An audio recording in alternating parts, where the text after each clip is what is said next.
Hello, Class here, Final Fantasy V. In the last part, we reached World 2.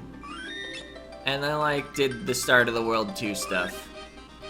So it's time to head to the werewolf village. Spoilers, there's a werewolf village. Oh, no encounters on... Oh! I spoke too soon!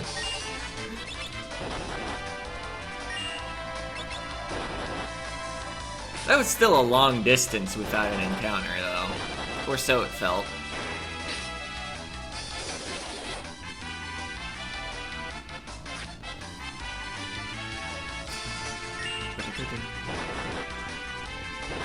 Wow.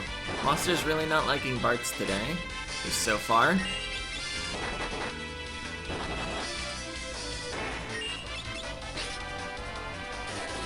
Wow. Get aged. Alright. Kelb. Gate to Drakendale is north of town. Easy to find. The question is, will it be open? No good. It's locked tight. Figured as much. Guess we better find Kelger. I forget which of these houses is important. It's locked. Okay. Oh, you've encroached far enough.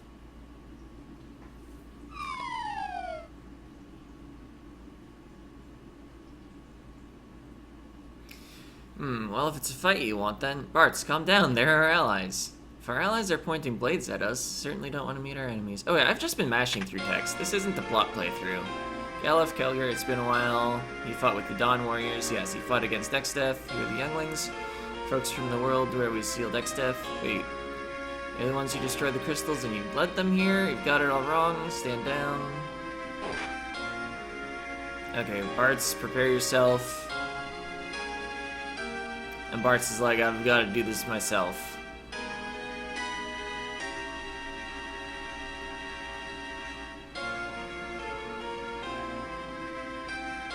Okay, let's see how you handle my secret technique, or whatever.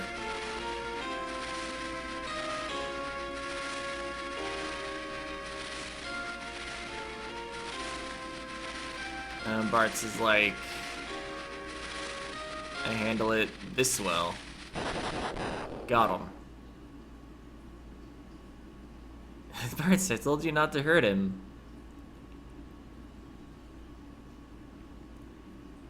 Bartz is like, okay then.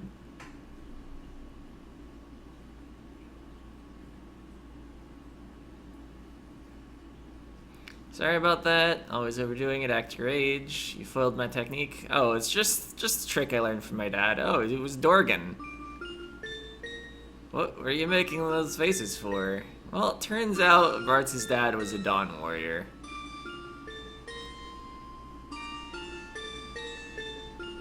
Okay, they followed Exdeath and Dorgan stayed there to watch over the crystals or something.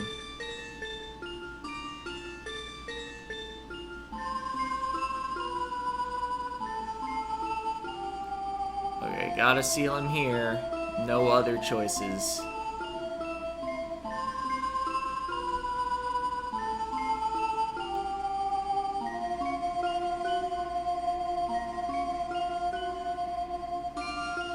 You gotta have all the powers united.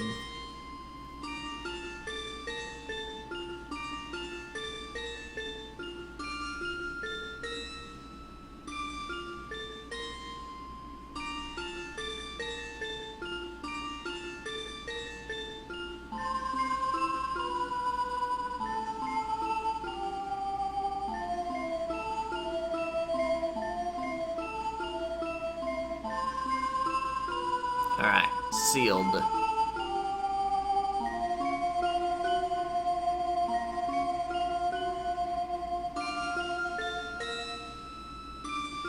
Extremely slow fade out.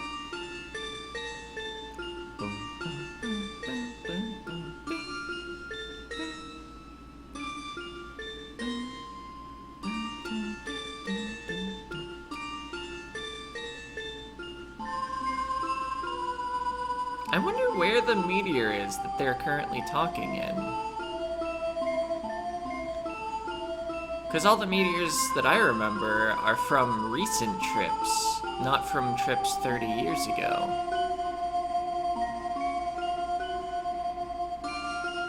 And my sympathies, because the father's dead. We just want to get to Drakenvale. And he's like, okay, I'll have them unlock the gate. And now it's an actual town. See, I guess we recently did some shopping in Galif's castle, but I might as well check the equipment shop. Twist headband. Power sash. Just gonna look at what everything is before I make any changes. Or purchases.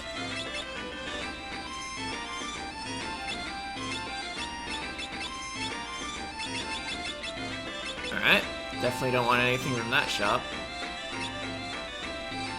Do I have a Warhammer?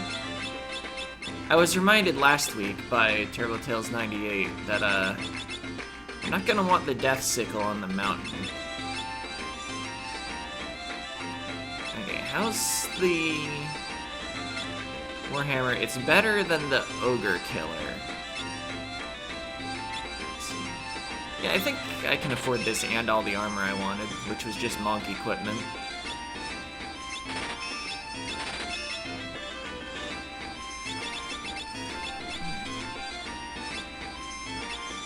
Yeah, the Warhammer does have less attack than the Death Sickle, but it's still gonna be better for a bit. Okay, lose 1 agility, gain 2 strength. Probably worthwhile.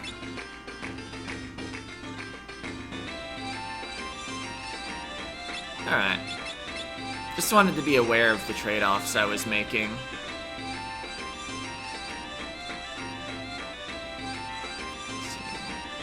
Strange voices have been coming from the well. It's slightly disturbing. Oh, right. You would need to, like, capture a frog and bring it here in order to get the coronet jar. Which is really useful if you've got a Beastmaster, and really useless if you don't. Might as well top off our health while we've got an inn here.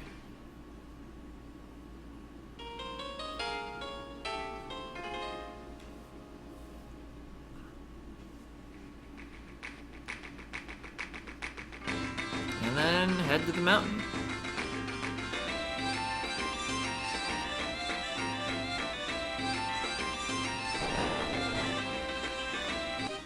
Okay, so let's save our data. Don't want to do all that cutscene again.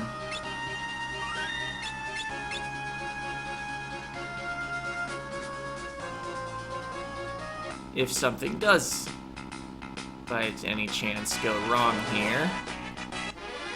See, I don't remember what the treasures are here, besides that there's the bone mail.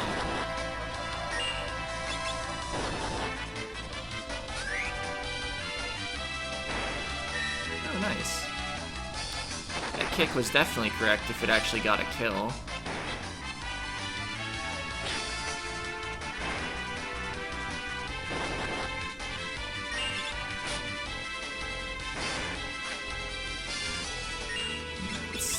I think we can afford to get a little health back here, and then get the kill on Faris' turn. Yeah, free health. The best kind of health. Money. The best kind of money. Wait, what? Money is the best kind of money.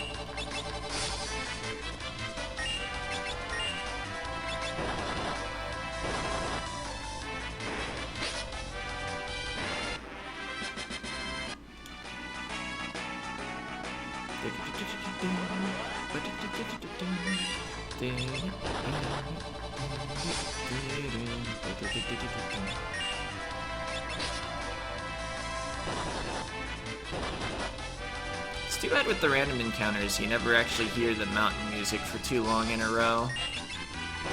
It's pretty good.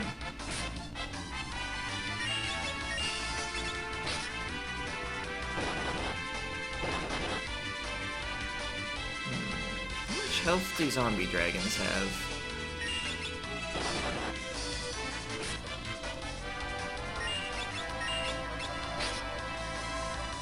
that much. I think Dragon Fangs have a decent sell value.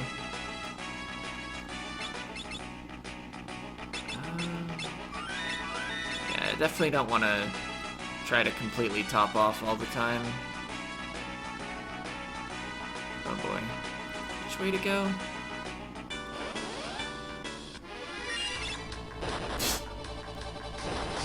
Oh, the counter attack. Alright.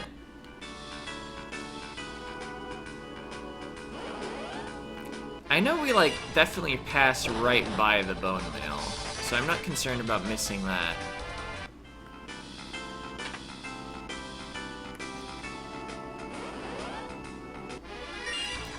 I don't know if these undead encounters are worth fighting. If you had, like, a bard, then you just, like, Requiem, and they're super dead.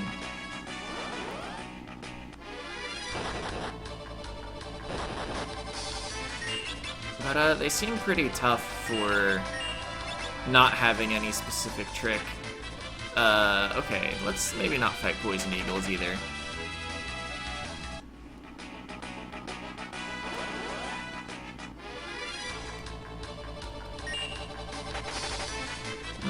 Well, hopefully I'm high enough level for the area, since apparently I'm not gaining any EXP. I can, of course, luck my way into just beating the boss in one attack from the Berserker. Which of these bones? Is it this one? No. There we go, Bone Mail. Alright, maybe one Poison Eagle. I'm wondering if jump bypasses accuracy checks.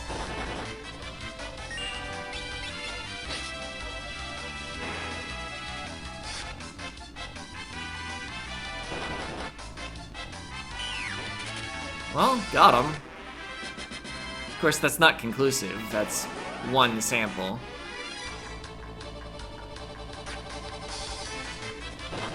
Let's see, jump is gonna do full damage from the back row.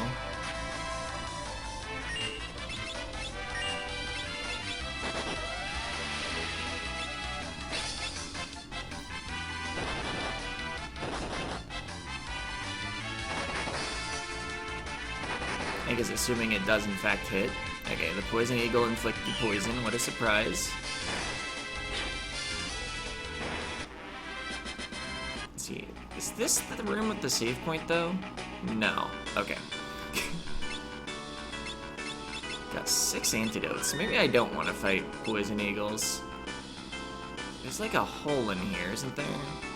Yeah, I think you need this hole in order to progress through the area. 7,000 gil, hitting the button.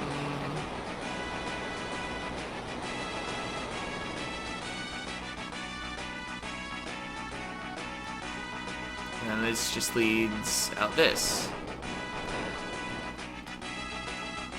Not entirely sure how you're meant to find that hole. Alright, I guess I'll fight this encounter again. Actually, wait. What status effects does Chakra remove? I think poison might be included. So on some characters, I could try to preserve my antidotes. Galuf being the Berserker, of course, can't use any action commands. I guess I could, like, flip jobs around. Does he have Chakra, though? I believe I have one party member that doesn't know Chakra. But I think it's Faris. Oh. Okay, not fighting this.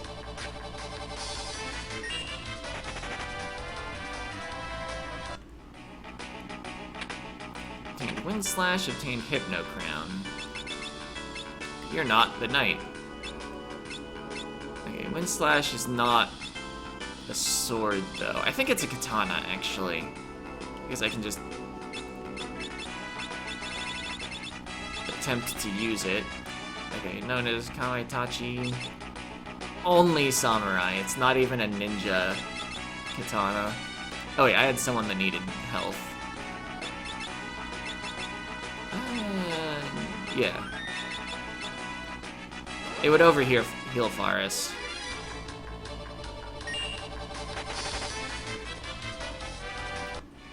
Can be a little less stingy once we have 99 high potions, but coming in here with 40, looking to maybe not just spam them.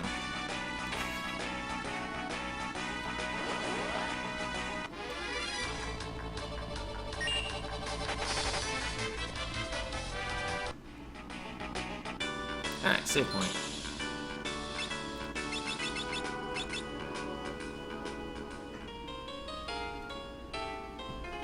So let's see, the boss is probably close. I guess I'm not fighting undead encounters anyway.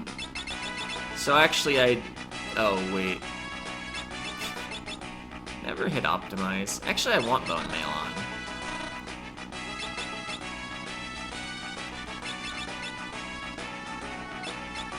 Yeah, if I'm not gonna fight the undead, then just put the death sickle on. Plus, I think the boss is coming up, and we definitely want the death sickle on for the boss.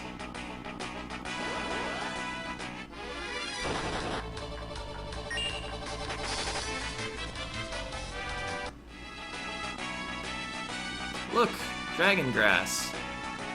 But it's alive, and not in the usual way that plants are alive.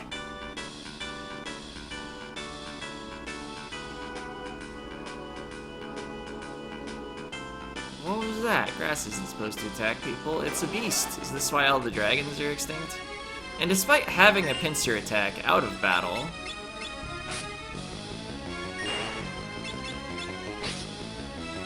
we don't have a pincer attack in battle. Anyway, everyone besides our berserker is just gonna focus on whatever plants appear. And I'm hoping to hit an instant kill with the berserker, or if we don't get it, we're at least dealing a lot of damage.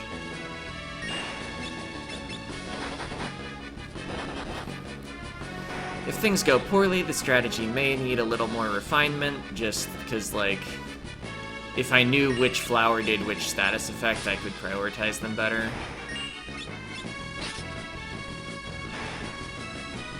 Nope. I think Bartz is just gonna kick. Oh, excellent. It kills them all. I think the main plant only has, like, 12,000 hit points. I'm just gonna wait for plants to appear.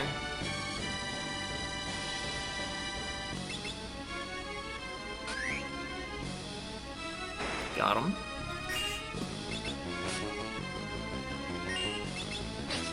And the Dragon Pod, its only attack is to respawn plants. And I guess they probably spawn with empty ATB. So, yeah, this fight's basically won.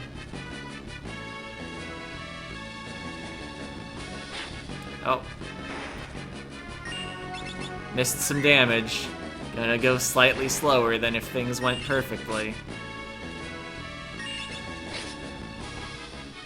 Alright, we won. Prize gained a job level, learned to equip armor, got an elixir, the dragon grass. Look, it sure is grassy, let's take some and go. Obtain dragon grass. Oh yeah, they make you walk down the whole mountain. Well, I think by now you would actually have time magic. I mean, of course you have time magic, but I think you specifically have teleport by this point in the game.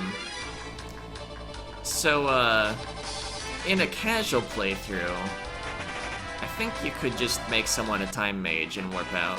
I could be wrong. I don't have all the spell locations memorized. Might as well save, even though that boss wouldn't exactly be hard to do again. Oh wait. Okay, Knight has another level to it. If Faris had totally mastered Knight, I was gonna flip some jobs around.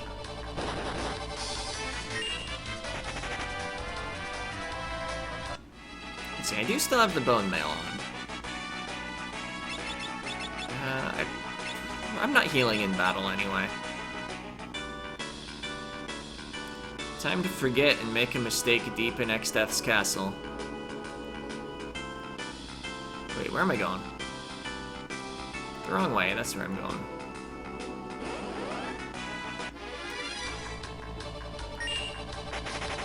Anyway, there's like little point in doing the Golem encounter. I guess the Golem would tank some hits for me, but I don't want to fight these anyway. They have a lot of hit points. I'm pretty sure the EXP to hit point ratio is much worse than the other enemies of the area.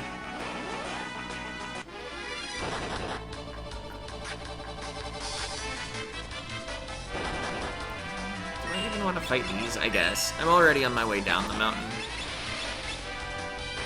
I think Galef can't be poisoned due to bone mail.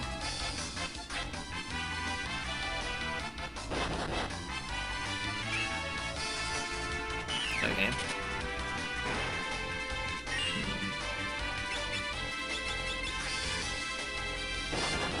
Oh, nice. Actually hit.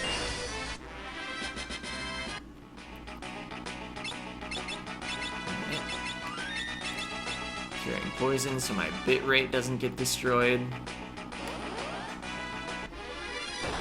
Question marks. Oh, goodbye. I guess removing that from the encounter pool might be worthwhile. As far as why you might want to save the Golem.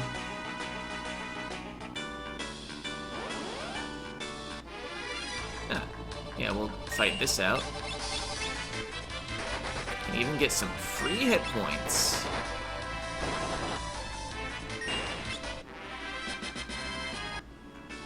Okay, it is through here.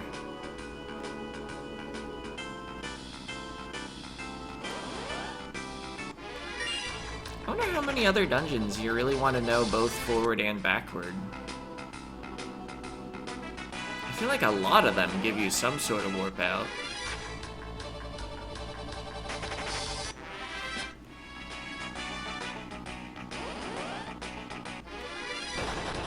Wow.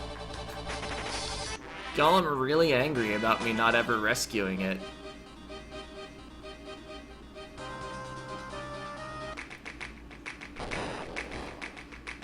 Alright, I guess let's get some items and stay at the end, because might as well.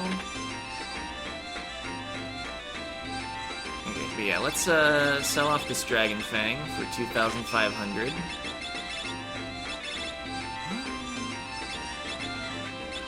Some high potions. I think I have enough Phoenix Downs for now, but maybe some more antidotes would be nice. They're pretty cheap.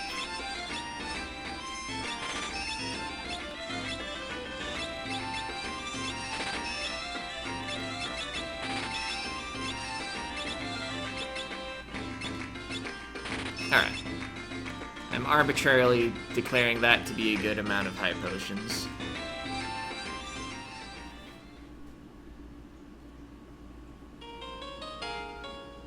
It's more than 40.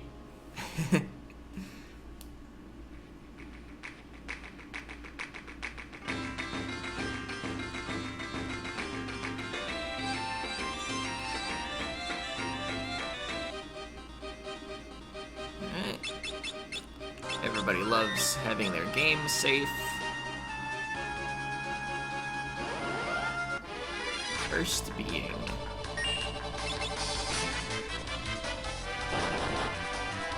I feel like Aquathorns do something decent if you capture them. I'm not certain what it would be.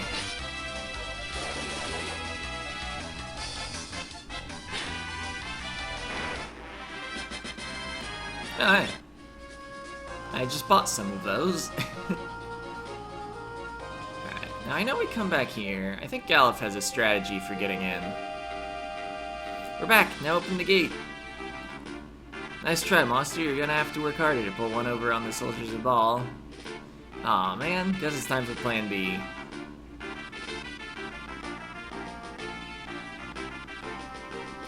You coming? Imagine knowing about a secret entrance like this, and just, like, not doing anything about it.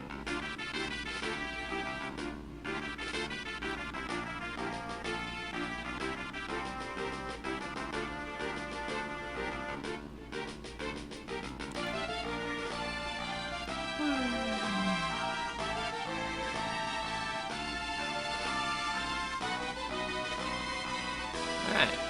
So we flush ourselves into the castle or something. That's not the way to the top. That's also not the way to the top.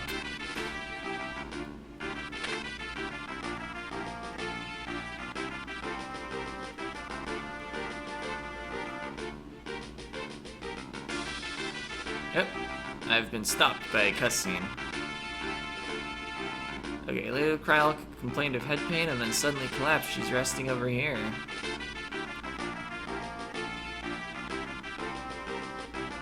Okay, hang on. He's calling. I try to talk. Guido is calling. Hurry and find Guido. But I don't have a submarine. He prophesied that the world would break. I mean, the crystals would break. Something like that. Okay, we've got Dragon Grass. We can take care of the Windrake like we were just asked to. Okay, Guido lives on a small island. Oh, right!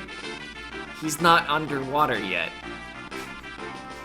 Getting a little ahead of myself.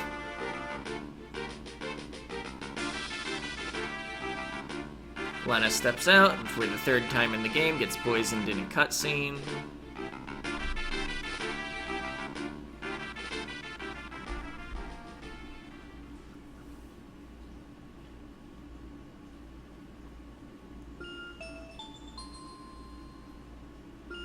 Did you forget? Dragon grass is poisonous to humans.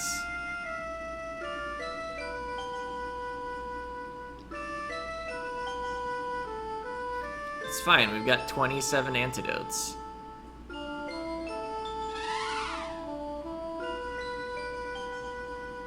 Or, you know, Windrakes conveniently can remove poison. It's like the least dramatic problem ever after the previous instance of this. Oh, drink this. Oh. So it's not even the Windrake doing it this time. I forgot about that. Kryl comes out and is apparently fine now. When I do things like that, it's dangerous.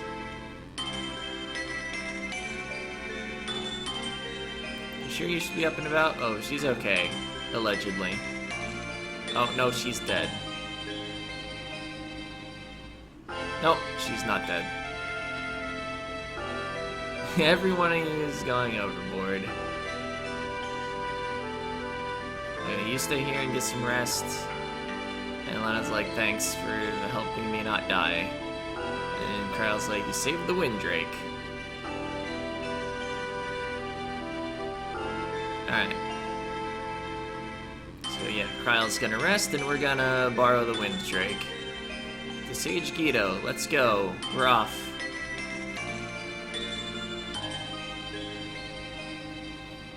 I wonder if you actually have to trigger the cutscene of the island sinking. I mean, probably, right?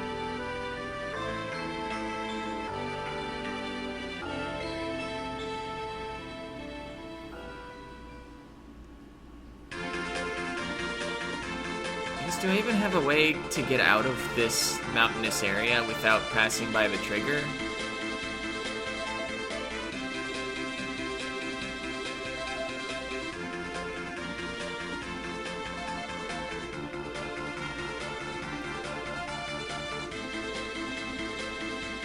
And even if I can...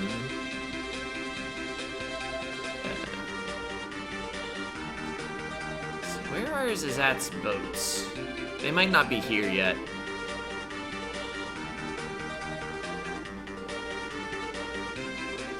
Alright, so northwest, you said, I think. I'm just gonna wander around. Oh, this is probably it. No? It let me land. What is this island?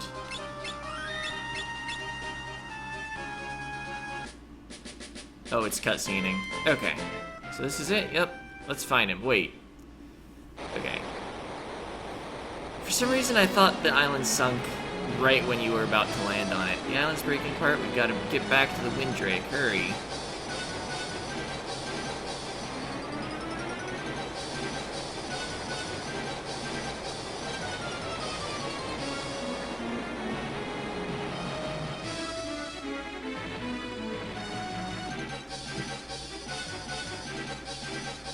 Okay, witness to what befalls those who stand against me, he says in his castle, heard by no one.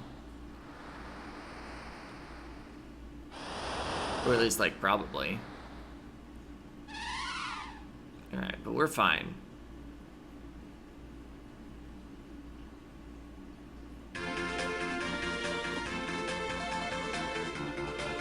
Then I'm not sure what tells you where you're supposed to go. I thought there were, like, boats around. And you just, like, land on a boat. Oh, maybe I didn't even check, like, vaguely the correct spot in the map. Or I might need to, like, go back to the castle and see a scene or something.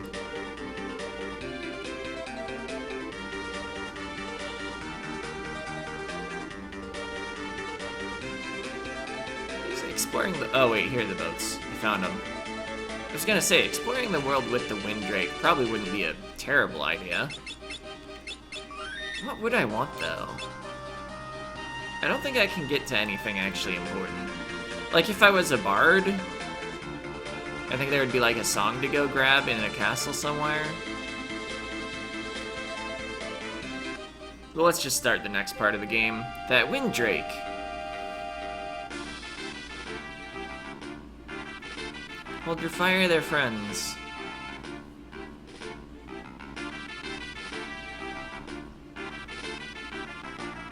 If it isn't Galuf, aren't you a sight for sore eyes? How the devil you've been managing barely these friends of yours? Yeah, this is Dorgan's son, Bart's. And these ladies are nobility from the other world. He's Zizat. Not King Zizat? Don't think it suits me well. Same way. This is hilarious. Trying to get into Exdeath's castle. Plan will start soon enough. We're just gonna rest downstairs for a bit.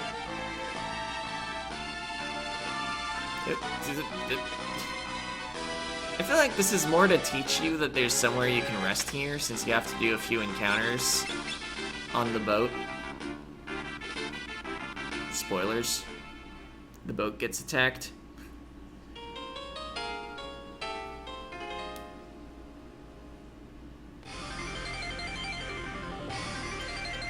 To the tune of Battle on the Big Bridge, apparently? Forgot about that.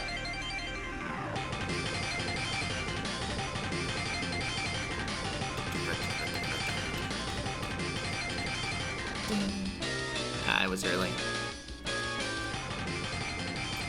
Anyway. Police just a decoy, just hope it'll buy us enough time.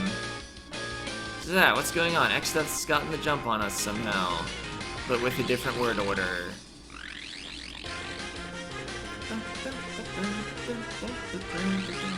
Hey, it's Gilgamesh.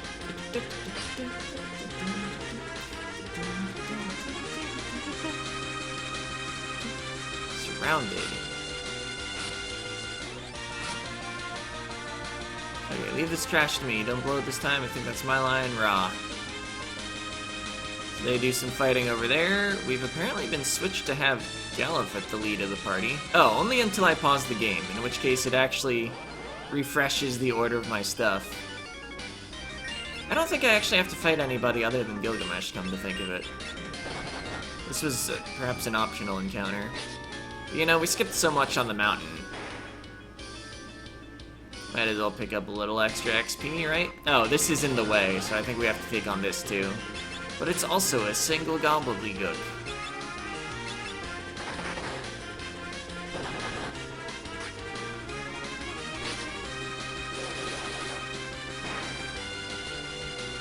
What effect was that? Oh. I was trying to pause the game to check what weapon was equipped, but there's more cutscene. Zizat's doing some fighting.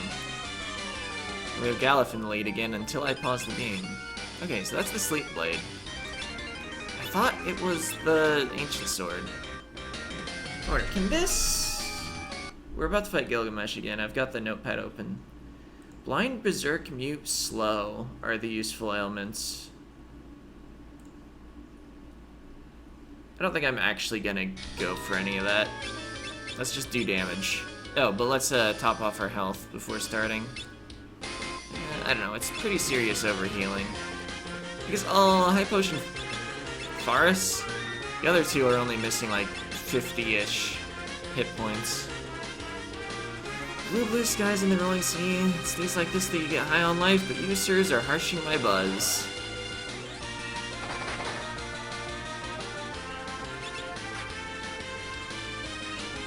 Alright, so the fight basically begins as normal. Midway through, though, he's gonna summon Enkidu, and Enkidu is vulnerable to instant death. See her leisurely as ever, faithful sidekick. The old man gave me some trouble. Let's return the trouble. Make double. So it's implied Exdeath was the one fighting Enkidu.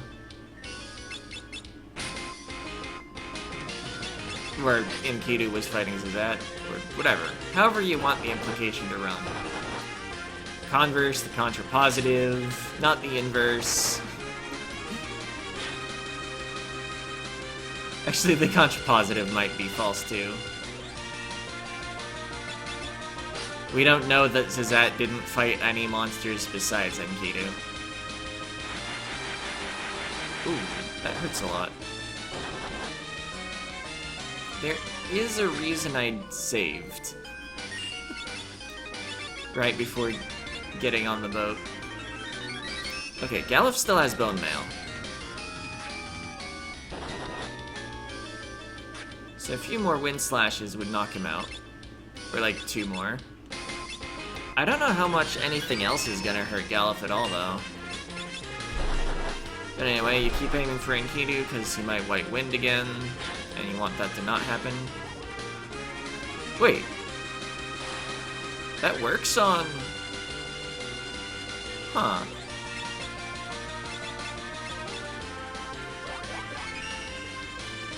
I thought only Enkidu was vulnerable to instant death in this fight. Anyway, that vampire filled him up fully. That White Wind did, like, nothing. Oh, Vampire on Galuf would be hilarious, because I think that'll get reversed.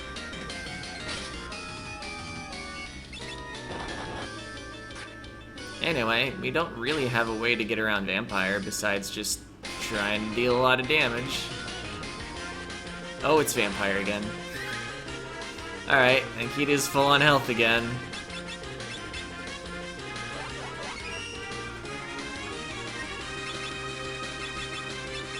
Is maybe Enkidu heavy, but not Gilgamesh? Might be a version difference.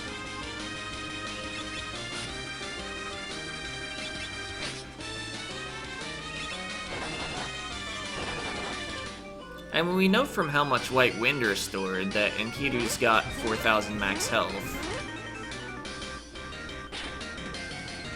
Oh. Got the death. If I go, I'm taking you with me. How about going for a swim? Several woes. Okay. Don't think I'll forget this or something. My hands are going numb, and that's coming. That pun was so bad I'm gonna fall on purpose. I didn't actually read out the pun. It's the Windrake.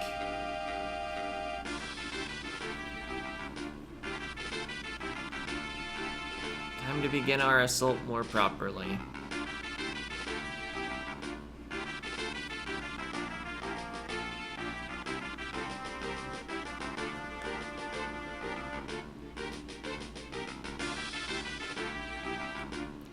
Wait. This room, probably?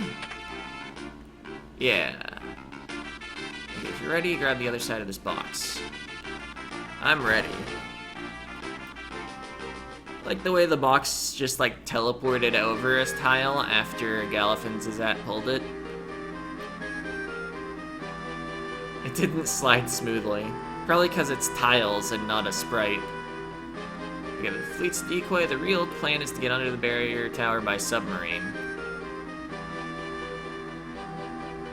That was a gigantic decoy fleet. Come on. I'd rather actually rest downstairs.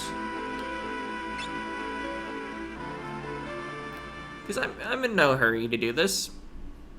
We're actually going to be farming for an item drop. So, yeah, this part of the game going to be a little slow. It's a nice opportunity to catch up on XP, though. Partially why I was willing to run from so many encounters up on the mountain that I just didn't feel like doing. Get back! There's already a doorway there, but apparently it needs exploded.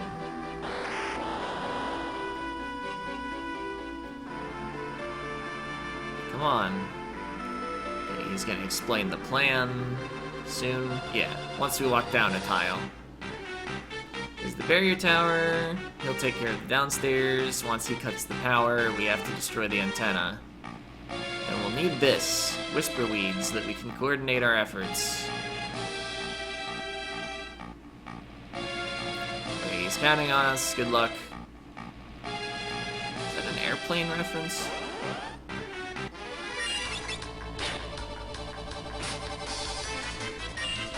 Anyway, the Reflect Knight naturally has the Reflect status, which we don't care about.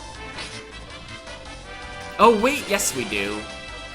I need to take off all weapons that have procs like that. Well, good thing an instant death didn't get reflected.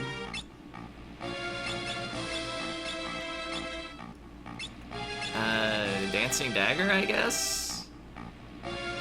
Will it reflect the drains? I think they're like non-spell attacks.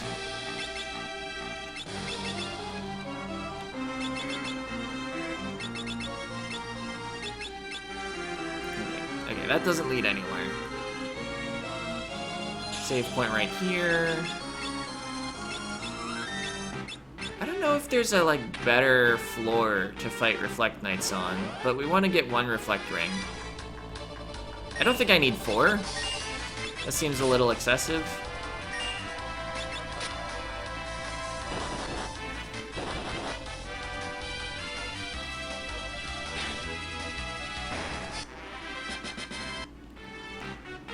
Once we're in the final world, there's a spot where we can steal some extras more easily if we do need them for the final area. So, like, 1 Reflect Ring is just to get past Phase 2 of the World 2 Exdeath fight.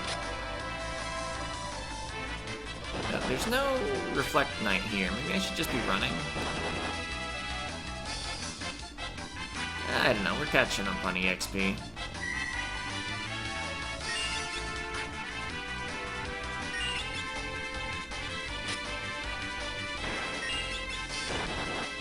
I guess after my grind back in World 1, though, I have no idea if I'm ahead of or behind the XP curve right now. Our scanning level, got a speed shake.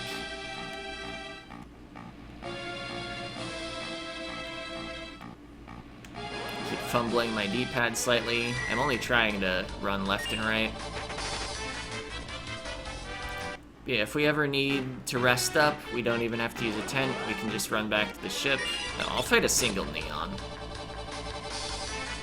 Often nice to take single enemy encounters when they're not too strong. Because you don't have very many enemy attacks per player attack, so there's a lot less animation. Okay, there is a Reflect Knight here.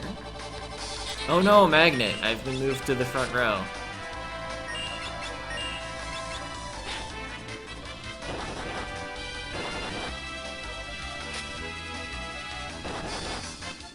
Oh, there was a counterattack and a regular attack in there.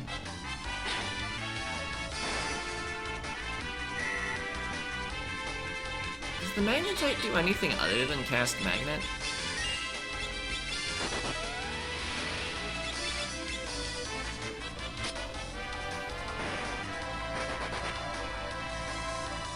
Figured Bartz could go for some free hit points, because I don't want to walk back to the ship just for one person that's a little low. I guess it's a submarine, not a ship.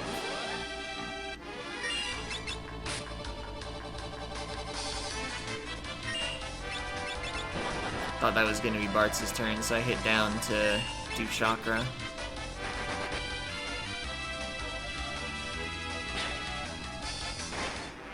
And that gets the kill anyway, even if Bartz does use Chakra, apparently. Single neon again.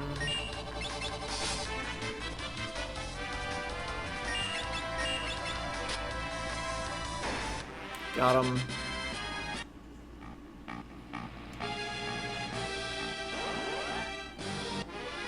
Wow, getting the single neon fight a lot now.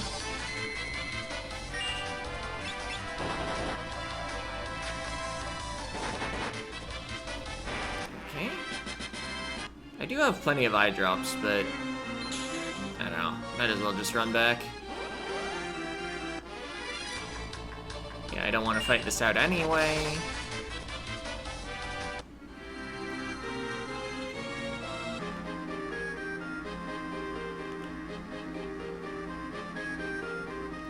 Yeah, I did also consider that Bartz and Lena could have cured blind by using chakra instead of using eye drops, but that of course has to be done in battle.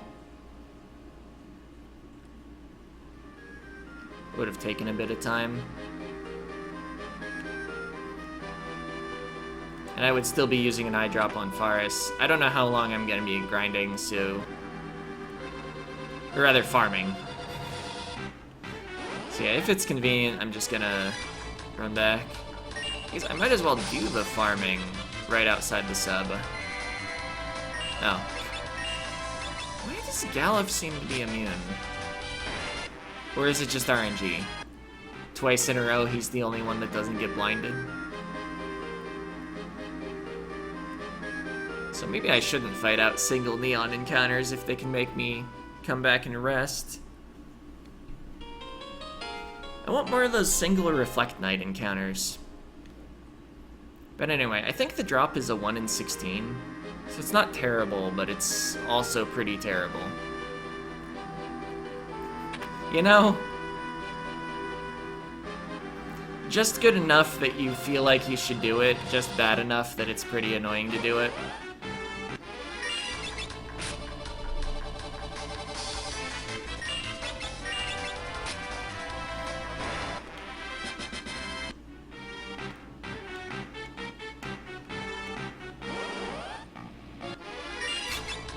Wonder what the chance of getting the right encounter is.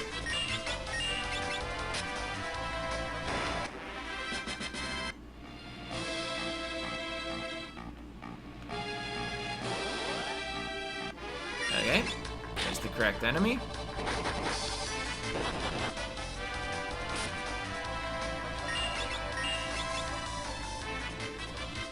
Okay, Mystery Waltz confirmed, not reflected, so the drain health one is probably also fine. Okay, no drop.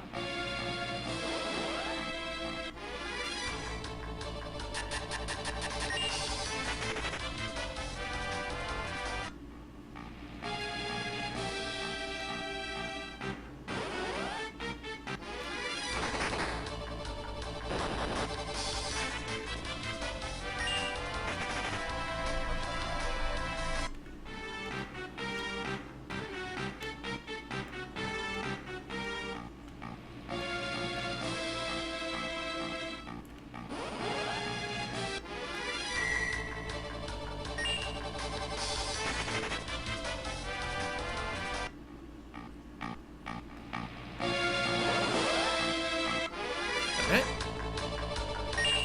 Clearly fight this.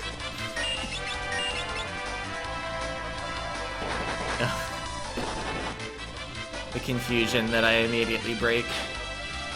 No, but doesn't matter, they didn't even get a turn. It was a nice crit. Oh, hey.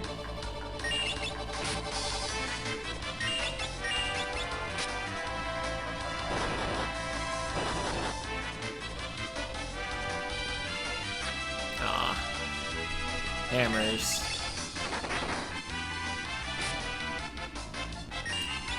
I was thinking maybe I should put the Dancing Dagger on Galuf for accuracy, but then what weapon does Faris use?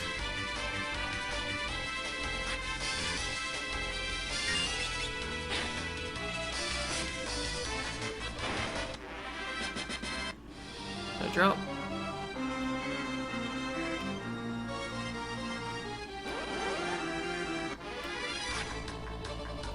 Even if we'd gotten it on that encounter or the next one, it's still like above average luck with how low the drop rate is.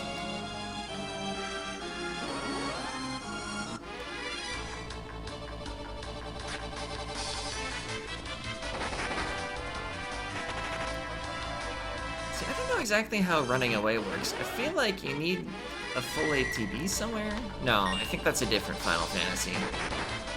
I was just wondering if the Berserker ATB being filled was actually helping us run away. Even though it, like, just is visually filled. In SNES, if you have only Berserkers, you can't run away at all.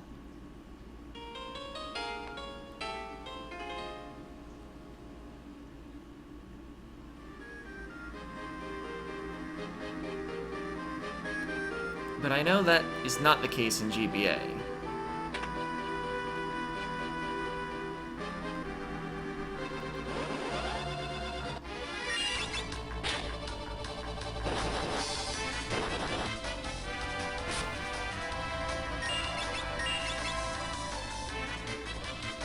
Alright, drained his MP. Now we'll have plenty of MP.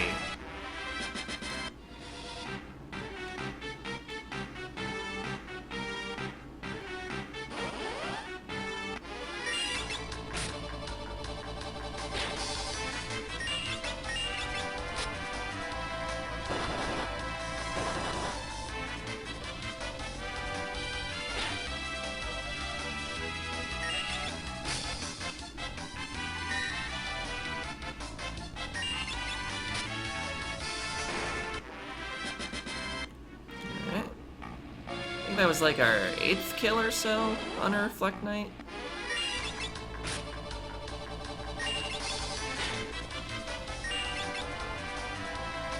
I wonder if you can use quick save to force Reflect Knights.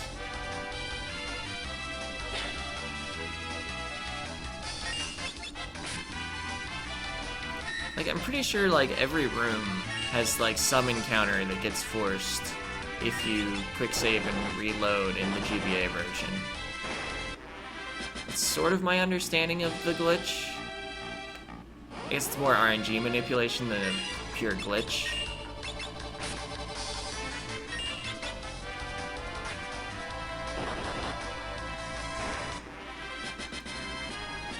Got a speed shake. The wrong single enemy dropped their item. I wonder if that's a common drop, though, rather than a rare drop.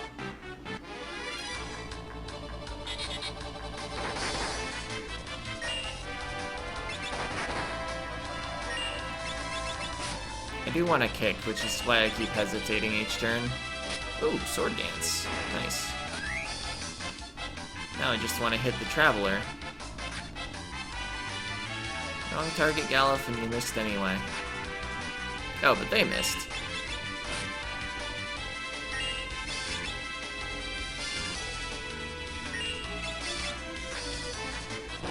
I guess Faris could be, like, re-equipping in battle whenever she's not attacking a Reflect Knight. But I think I'm gonna be lazy about that. Not sure it would even save that much time.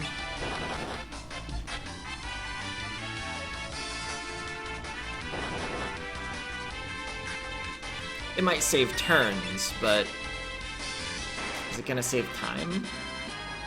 Got a high potion.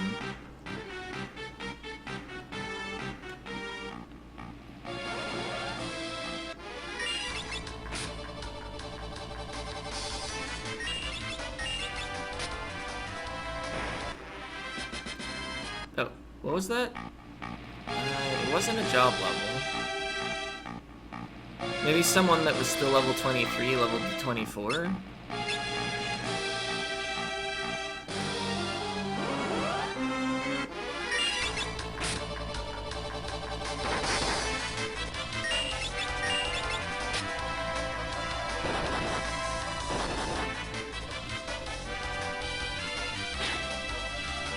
Oh, that was a lot of damage. And we got the Reflect Ring. Good damage RNG, good drop RNG. See, we don't have any positive spells. I'm just gonna put that on. I don't know if it's gonna do anything in this tower. Maybe the Elven Mantle would be better. I guess, what are everyone else's accessories? Maybe someone else could use a mantle.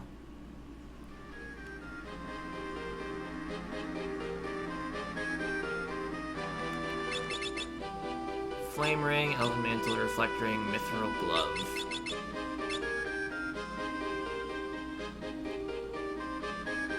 I think the dodge chance is worth more than 3 defense most of the time. Alright, let's save, lock in that Reflect Ring being dropped. Okay, yeah, Galuf was level 23. And now he's level 24.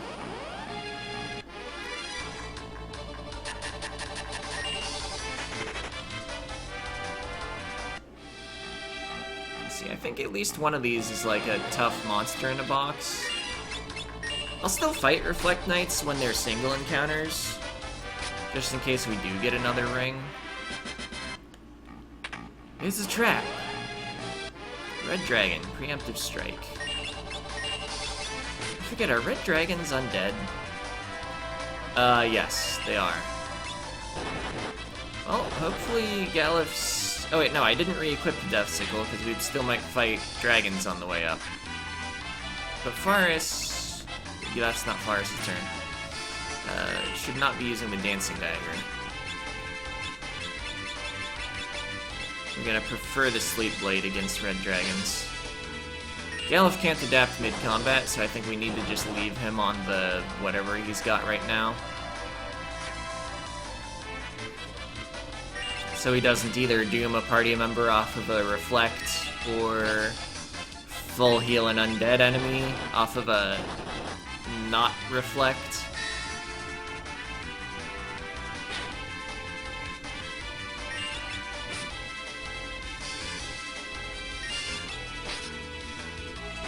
Alright, what is the treasure here? Galuf gained a job level, got Berserk, obtained Blood Sword. That's probably not gonna see use.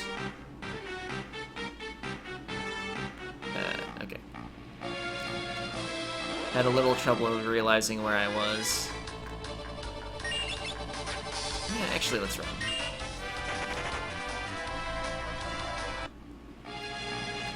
I am not super confident about the boss fight, so I don't want to waste a lot of time fighting enemies that I might lose the benefit of having fought in a bit anyway. I do want to check out all the treasures, though, to determine if I want to get them again if I die. I guess I could just go back down after grabbing the treasure. Okay, that's a lot of money, and no monster in a box, so I would definitely grab that next time.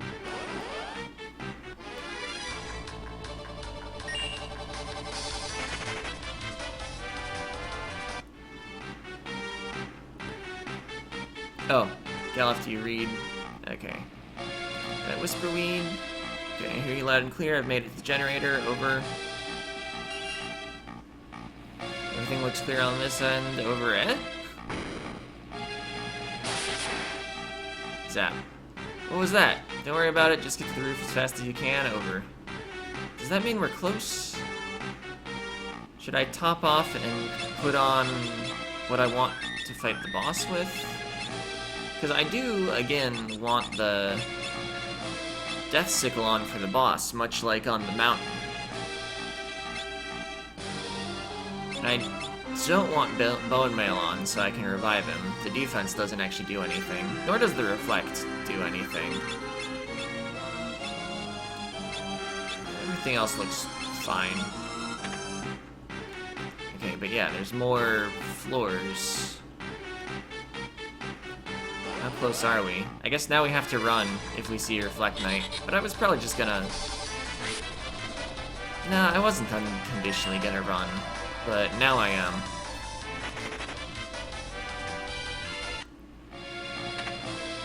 Oh. It's a trap. That's not gonna work with Galuf's equipment.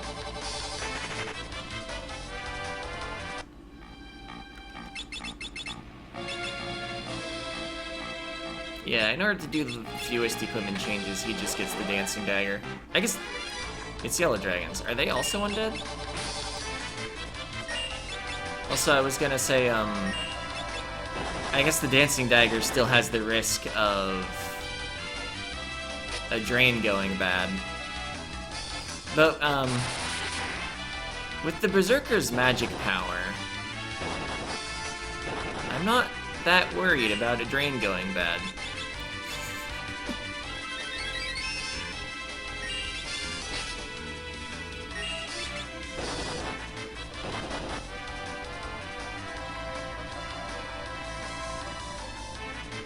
Okay.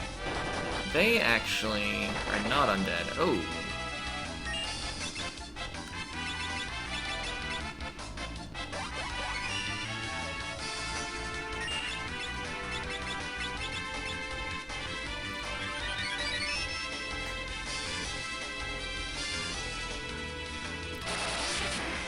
Lightning hurts a lot. They both did it. I just have to spend a whole round using high potions.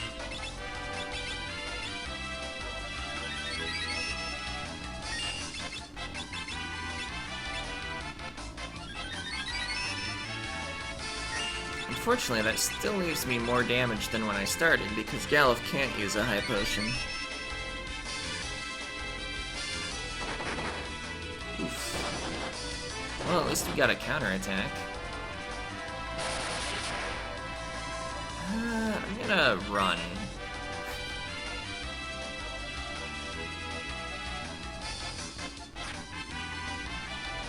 What we're actually gonna do is we're gonna keep opening the chest until it's a red dragon.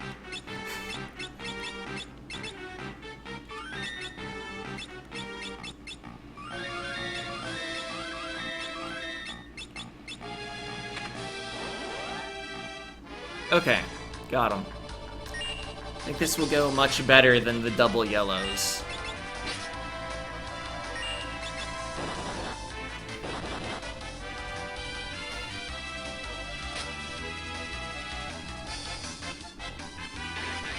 Atomic Ray. Okay, that hurts a fair amount, although Bart's has a ring on to make it not hurt.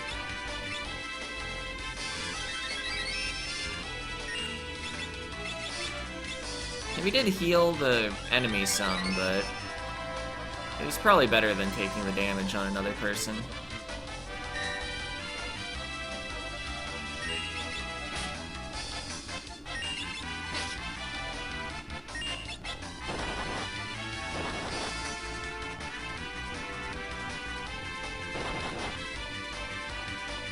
Ooh.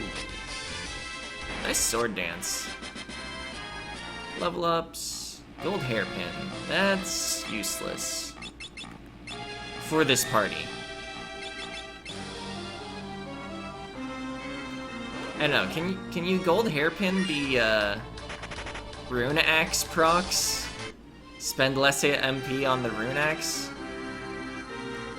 Oh hey, there's a save point up here. For some reason I thought you had to climb all the way from the bottom again if you died.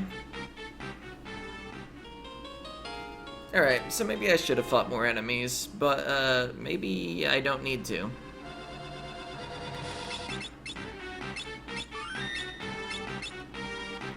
I'm just gonna try it.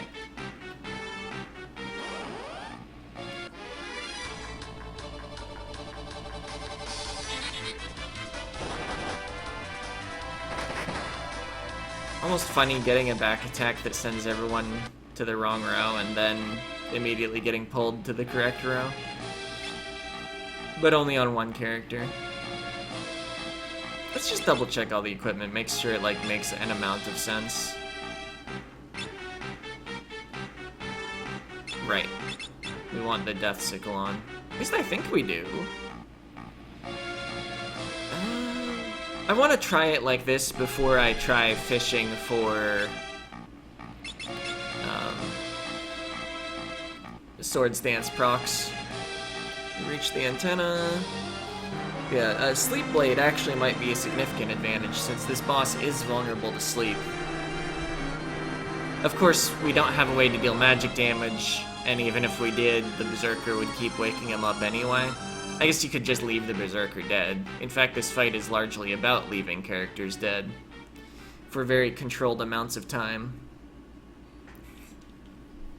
But if that controlled amount of time is the whole fight, well, that would be fine-ish. Okay, so Galuf's just gonna be dead for a bit. But we want to revive him before he gets pulled in. If we had gotten the sleep proc, I would have, instead of attacking his Barts, waited for Lena and Faris' ATB to fill up.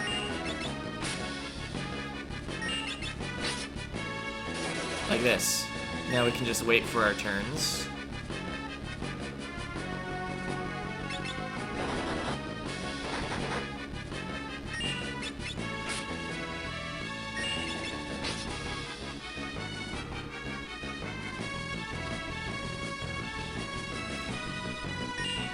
Yeah, well, your whole party is alive.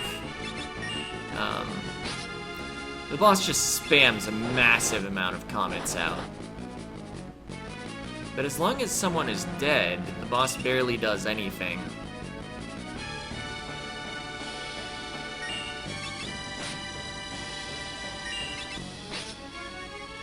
And it's got like 20,000 hit points, so we're doing pretty well. See, I'm not exactly sure how far someone has to get pulled before they get consumed. Alright, gotta sleep. Maybe while we had the sleep, is a good time to actually use a Phoenix down. Oh, he immediately attacked. Okay, so it's awake. And it's asleep. Okay, so yeah, Galuf's not gonna quite work with the plan, but we can still hold our attack until Galuf attacks, if we get the sleep. Oh hey, got it again. I think this might even reset Atomus's ATB every time he gets put to sleep. He is hasted, though. Wow. What's the chance of that? It seems pretty good. Okay, got him. Used one Phoenix down. Great Atomos fight. 12 ability points for the whole party, and a dark matter that's useless.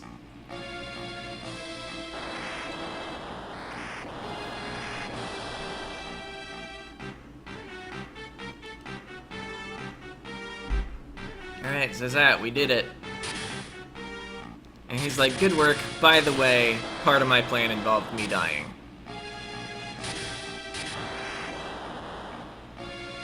You need to hurry and escape. Everything's gonna blow up. And he's like, of course I knew it was gonna blow up. It was my plan. Okay, wait in the sub, I'll catch up. Except he's not gonna catch up.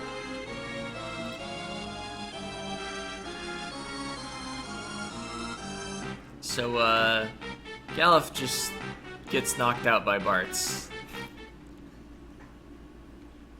So that he'll go to the sub with the Wind Drake. Wait, how does the Wind Drake make it to the sub? And if it doesn't, how do we get the sub? I guess you could maybe swim down to it? How deep does the sub go when it submerges? I feel like it goes pretty far down. You probably can't swim to it.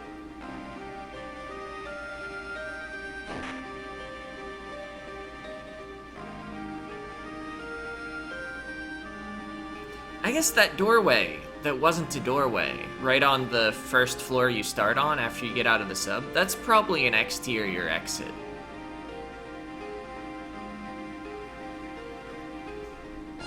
Except I think game mechanics wise, you can never pass through there.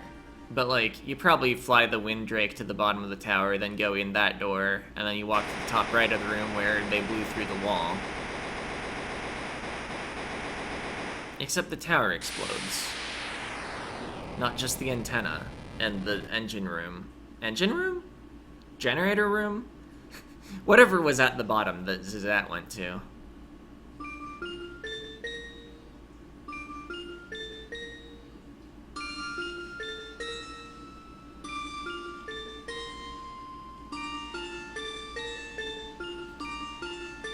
Alright. Nothing could have survived that blast. Let me wait a minute more. I'm gonna go on break since I might as well, since you do have to just wait this out.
Okay, I'm back.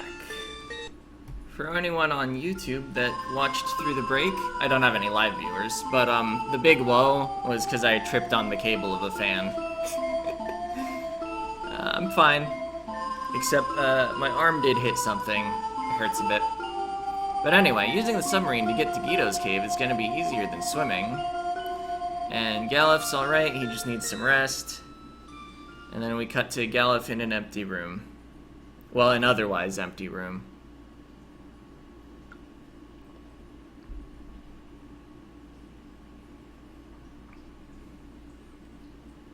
And then we're just in the submarine. Let's see, how's our health and stuff? Not great. But not the worst.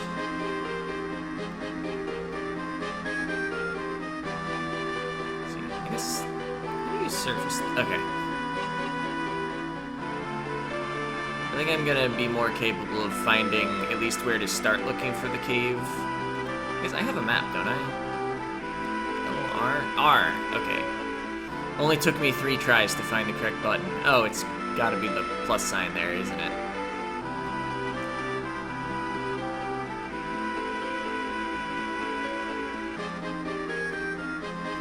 Alright, just gonna use a tent here. I don't feel the need to look for free healing, but the tent will be convenient enough. And gonna save my game. Because I don't think you can get to the inside of the sub again to get the free heal in there. Alright, better submerge. I can pull up the map while I'm down here. Alright, here's the cave. Oh. Suddenly I'm inside the sub and could have taken a free heal. Oh well. I feel like I don't want to fight those with the death sickle on. Alright, and now I believe there's like... I think there are only 2 enemy types in this cave. Curious whether we can burst these down before they transform, just with our raw physical might. Apparently not. I wonder if the death sickle can kill them though.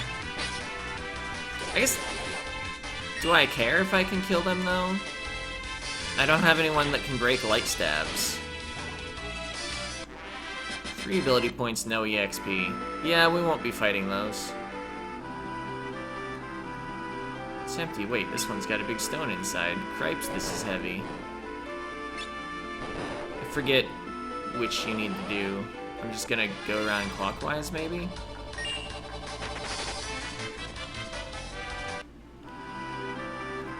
Oh, well, that was the perfect one to do first.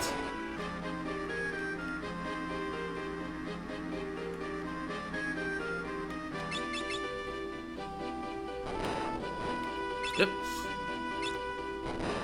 Okay, what's over here? Oops, all metamorphs. I know, maybe you can only fight those dark aspects in the first room. Okay, this was a dead end.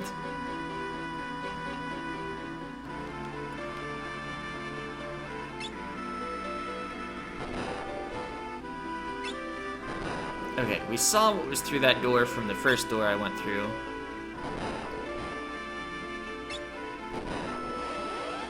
Yeah, it's kind of nice. Okay, you can fight these, but I think I don't want to. Yeah, it's kind of nice how on the way out you put the stone in the center. It's a very memorable position compared to the others.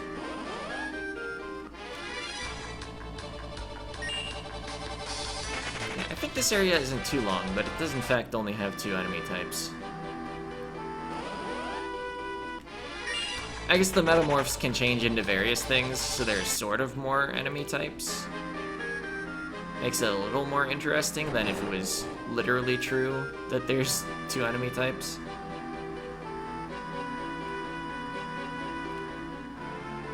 Alright, getting down. Passing through some passages that don't require passages to see.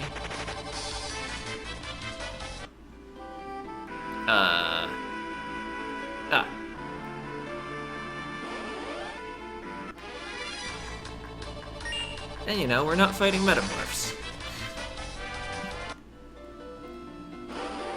Because I don't think this team has that many, like, more useful abilities to learn. I guess the monk HP plus 30% would be nice. Hey, it's a turtle. We jump into the pond.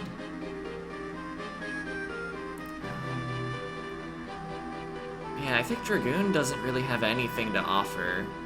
There aren't that many good spears. Our actual Dragoon will be using one of them. Berserker has, like, nothing we want.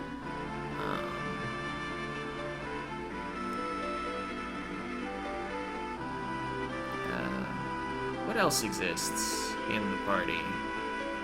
Knight. 3 of the party can naturally equip shields, but it might not be a bad idea. I guess double grip is also good, but we've mostly got it. Because, like, we had all knights for a while. Okay. You should feel bad picking on a turtle. There are trees and forests. Exdeath was a tree. Don't interrupt. Exdeath escaped. And if I thought it was your fault, I would have said it. We need to go to the forests, and it'll only let us in if we have a twig. It's sentient. Take this with you.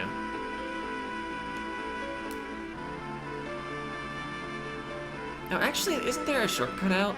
Received Guardian Branch. So yeah, the thing with the middle chest being the one for the way out doesn't actually matter. It's a branch from the Guardian Tree. It protects the seals. With that branch, you may enter the forest. And hurry, Exdeath's already on the way to more. Okay. Maybe there is no shortcut out. I thought there was something behind him.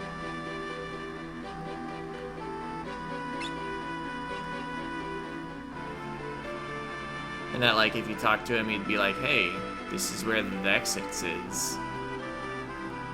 But anyway, it's not like this was a long dungeon. We'll just run out.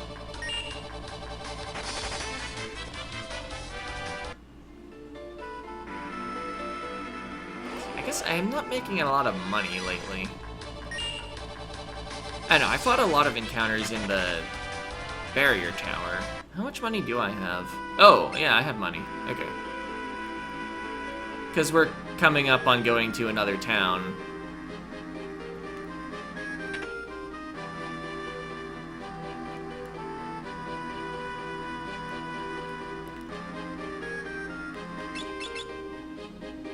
Not sure how many upgrades that town's gonna have. I think it's at least got that chicken knife. We don't have anyone that can bypass its thing very well. You can of course use jump, but using jump without a damage that inflicts double, yes, exactly what I meant to say. A weapon that inflicts double damage, not a damage that inflicts double weapon. But yeah, using jump with a knife is kind of sad. I guess if you're solo, it doesn't matter so much. But in a team, don't really want to half your DPS.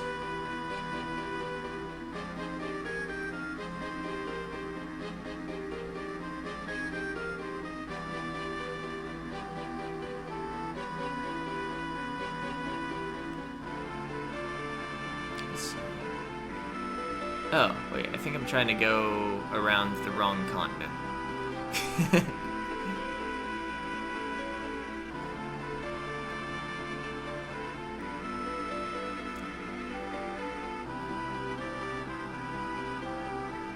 It's like that one meme about aiming for the moon and missing. If you missed, let me remind you that the moon is gigantic and you could have not messed up more. It doesn't say gigantic, it has the exact radius in the meme, but you know. How can you be searching the wrong continent? Alright, surface the sub here.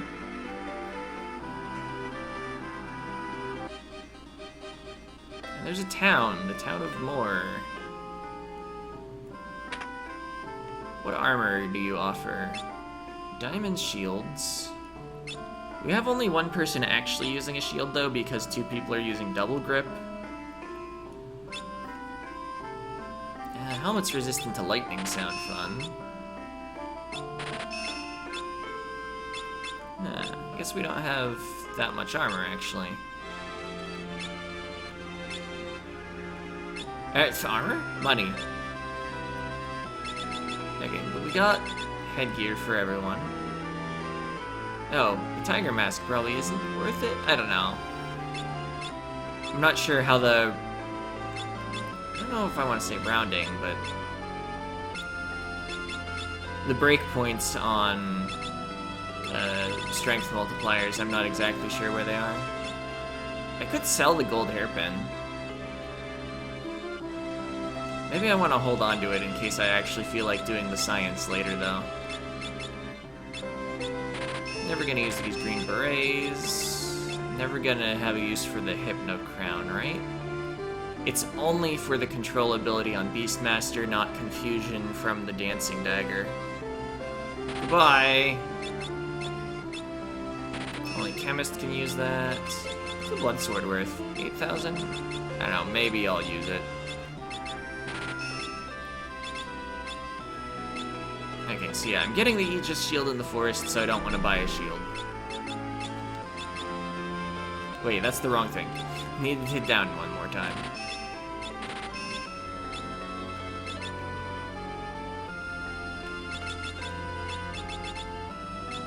Alright, losing even more strength. Magic defense might be worthwhile, though. Because unfortunately wearing 2 diamond things isn't gonna have lightning damage twice, but if I find new headgear somewhere, I can at least switch out my diamond helms. Alright, what weapons do we want? Air knives, huh?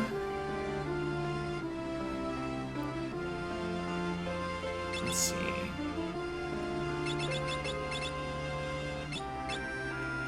Yeah, I guess. I was just thinking about, like, if I have any useful effects on those.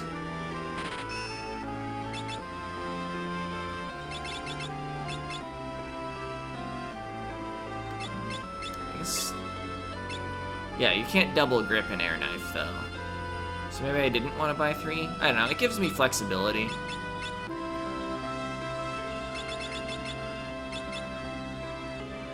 Could equip the air knife and a golden shield on someone. For the boss, I want the death sickle on, but I think for the dungeon, I want the air knife. Also, is he still in bone mail? No, I took it off before the Atomos fight, so I would be able to revive him.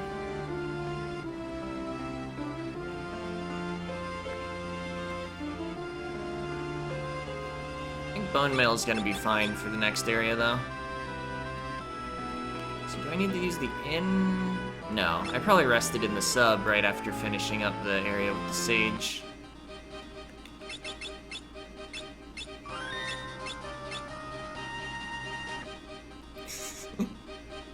I love just using the sub as a bridge. Look, the tree branch, it's a tree branch. Also, the forest reacts to it. Alright, besides the Aegis shield, what treasures are around here?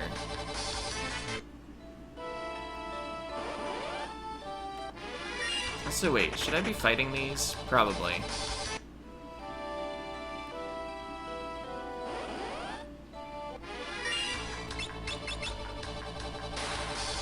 Oh no! My MP!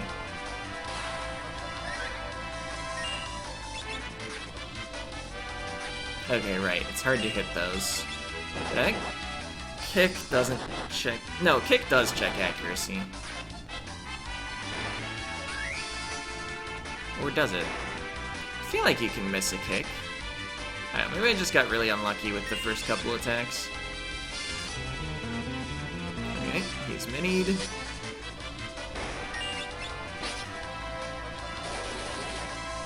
Wow, both asleep and dead. Got him. Oh, I don't have that many mallets. Maybe I don't want to take fights that have mini mages in them. I think there's an encounter that's just 3 Gala jellies that's usually worth fighting out. Yeah, speaking of... These things do not have very many hit points. Oh, that should have been kick. Or should it? A normal attack is 2 chances at hitting, a kick is 2 chances at hitting. But I guess if I hit on both hits, then yeah, I do prefer to have it spread out.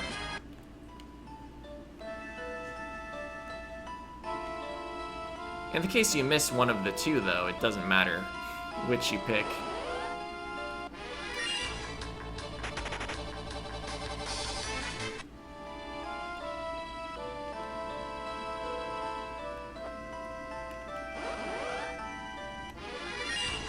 See, I believe there's a, like, flame tongue sword at some point after the forest burns. Hey, Phoenix down.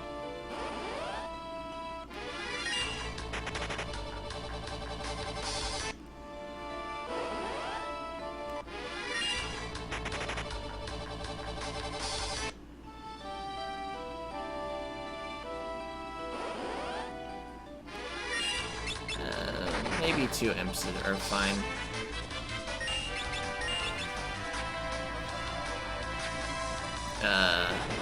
Hitting enemies is actually impossible.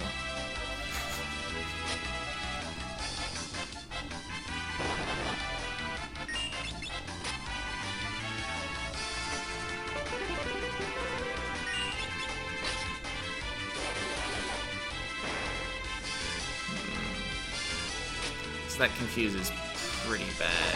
Oh, thanks. I was just thinking about, like, who is the best for attacking an ally to remove confusion? I guess, do I have an old weapon to do that attack with?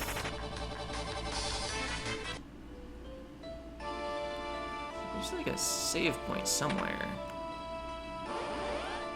I feel like we're coming up on it. I don't think this area is that long.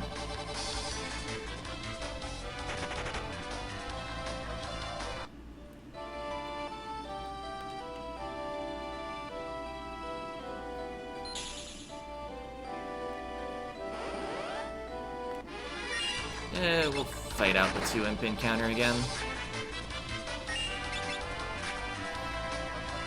I know I'm not high enough level to beat the game, so I need more experience. So I can't run from all the encounters.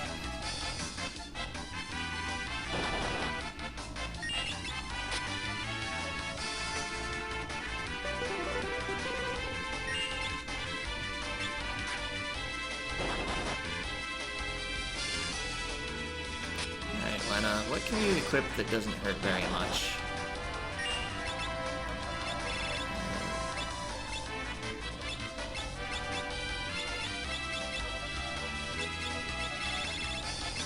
I think the main Gosh might be the weakest weapon here. Ow.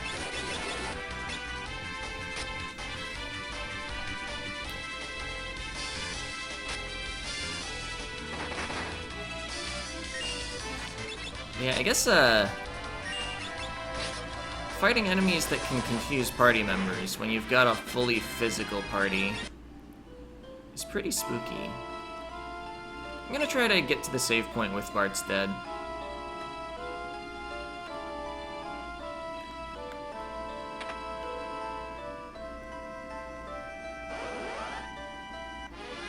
Worm. I don't know how this fight is.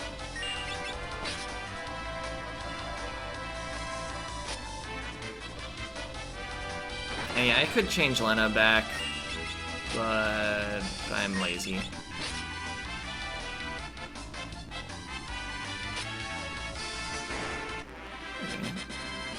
33 XP. Goliath tonic. That's useless. Yeah, here's the save point. Just use our last tent to revive. And, you know, heal up. I do have some cottages. It's not our last save point massive healing opportunity. Oh, hey, that didn't even fully max out Bart's. Because I do have a single potion. Close enough.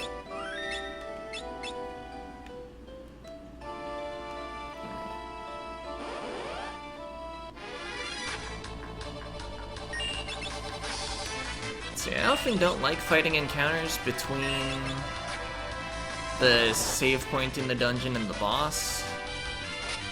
But in this case, after a cutscene, I'm gonna want to run out of the dungeon and save, so I don't have to look at the cutscene again.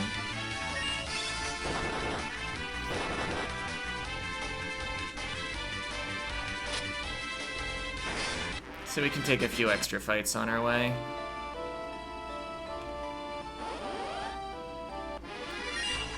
But not this one.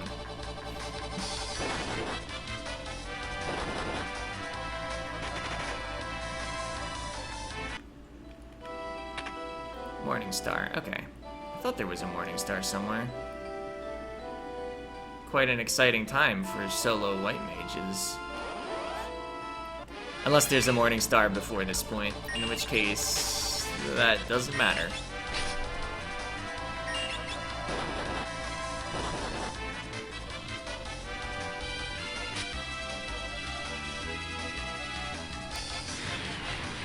Having a Berserker isn't bad at all when you're just mashing the attack button anyway and there's only one target.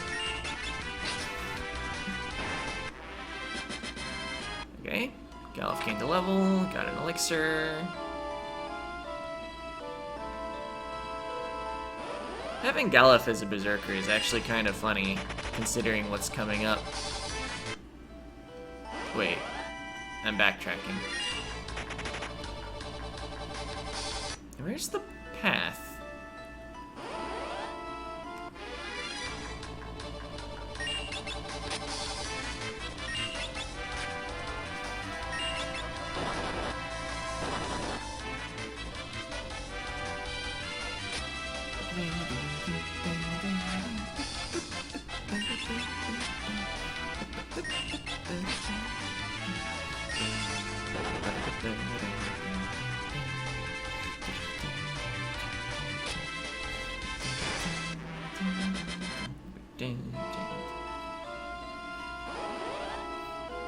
I guess, well, I was thinking of job abilities, I kind of missed that Monk's Barehanded is an excellent strength transfer.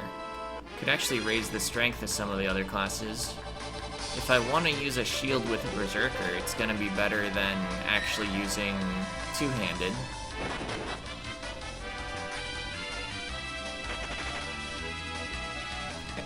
I feel like most of the time HP plus 30% would win out anyway, but like, you get barehanded first.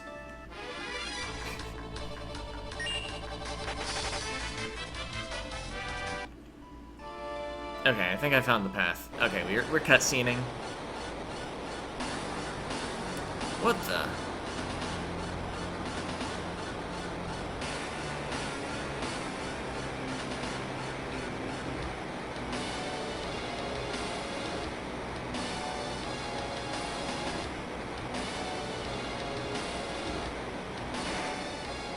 Suddenly fire. Oh no, Exdeath is setting the forest on fire. And the game lags a lot. Got an Aegis shield. Is there one other box to get during this, or is it after? I think the Flame Tongue box is in a bit. But it doesn't burn, unlike all the other treasures which change to ash. See, I bet the timer keeps running while I'm in the menu. So let's equip that Aegis shield. Oh yeah, look at those stats. Even provides 33% magic evade.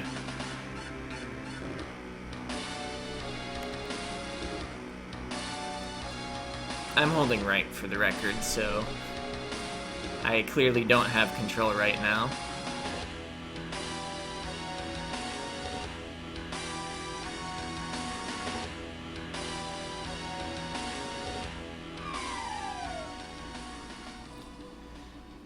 Alright. Now would be a good time for a break, but I just took one, like, not long ago. Once the Moogle moves, we can get out of here. We're waiting for the flames to die down.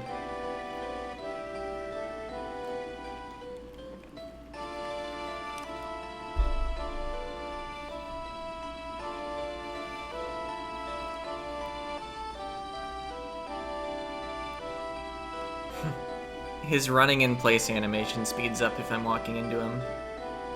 Huh. It's empty. Oh, there's still enemy encounters. I kind of forgot about that.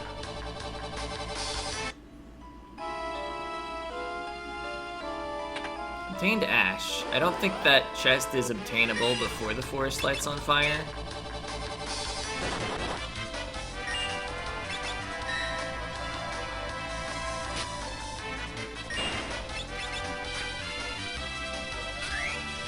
Oh, got him.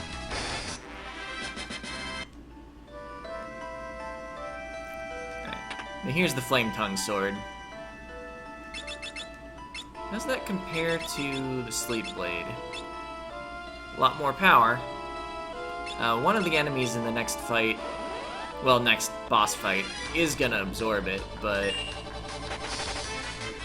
we can swap.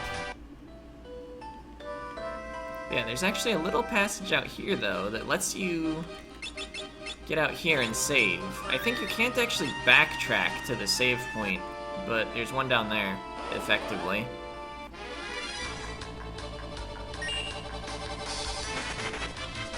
So we locked in our Aegis shield. We can't change our mind to the flame shield. I guess I could have saved on the other save slot.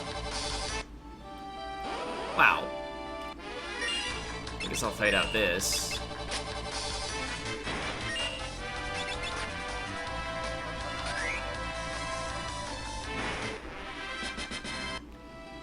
Let's see. Is this the equipment I want?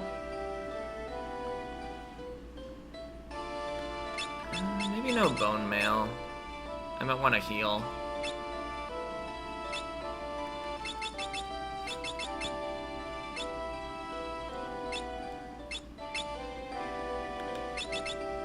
Let's see, you have a flame ring, so you can be healed by Faris's attacks.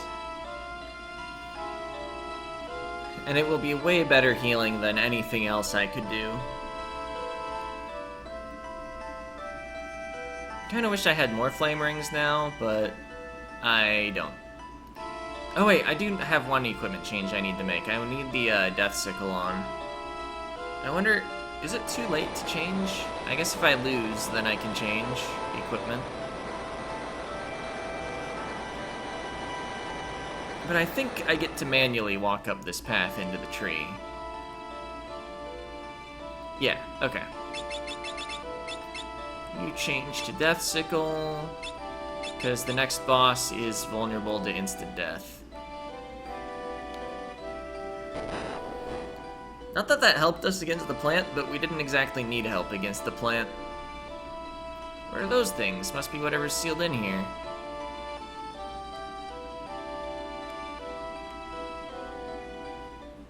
Here they come.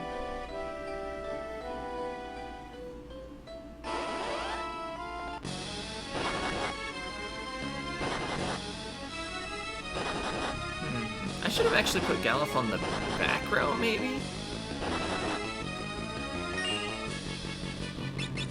I guess we're mostly trying to stay alive and hope for death procs. These dudes have enrage phases when they get low.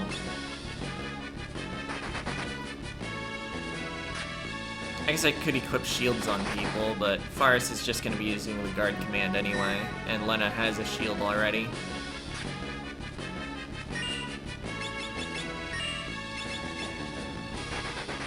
I guess if I have Faris like use an item or help heal Bartz.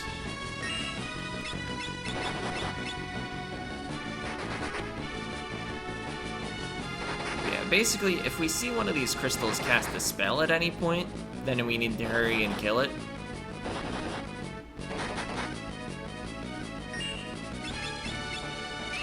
But besides that, we're just staying alive. Use guard, Bartz will use a high potion.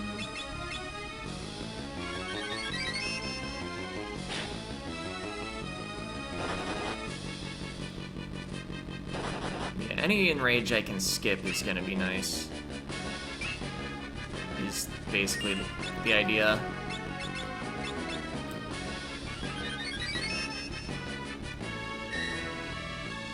Especially the bottom one, I think.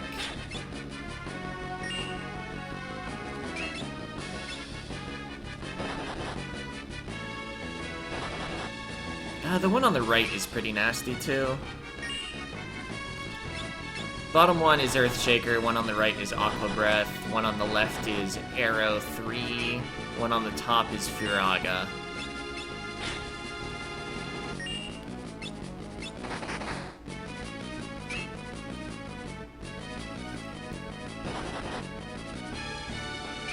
They, of course, represent the 4 crystals.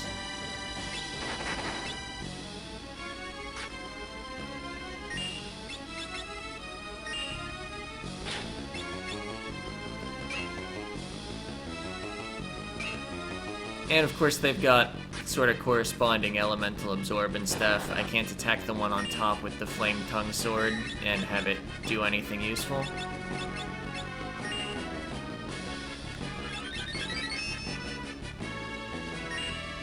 I think all the others can take fire damage though.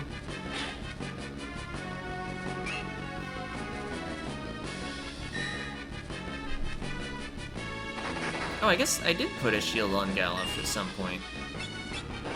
Oh, because I equipped a dagger on him, so he wasn't using double grip. That's actually preferable. Oh, we got a death. Nice.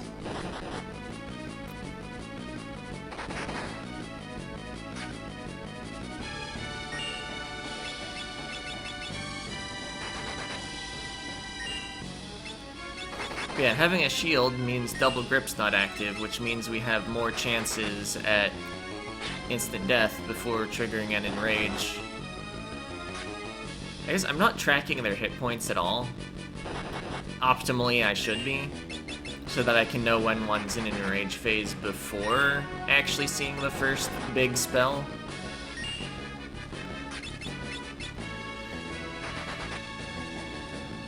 I think they enrage after like 4,000 damage or something. They have 7,777 hit points.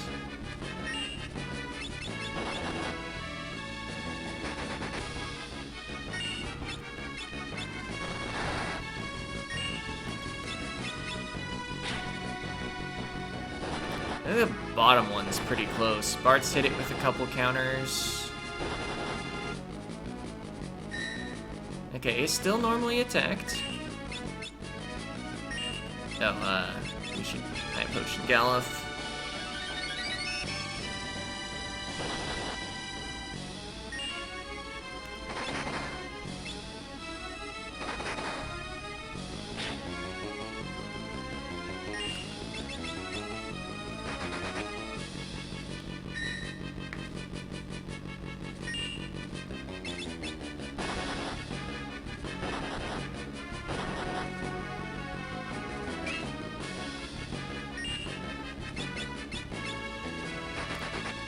Yeah, the fire crystal's kind of interesting. Because, if it enrages, we at least reflect it with Galuf, and we absorb it with Bart's. The reflections could heal it back out of its enrage AI, because it does absorb fire. But it might also help us burst down one of the other crystals. Wait, isn't that actually Lena's... Yeah, Lena was already at max health.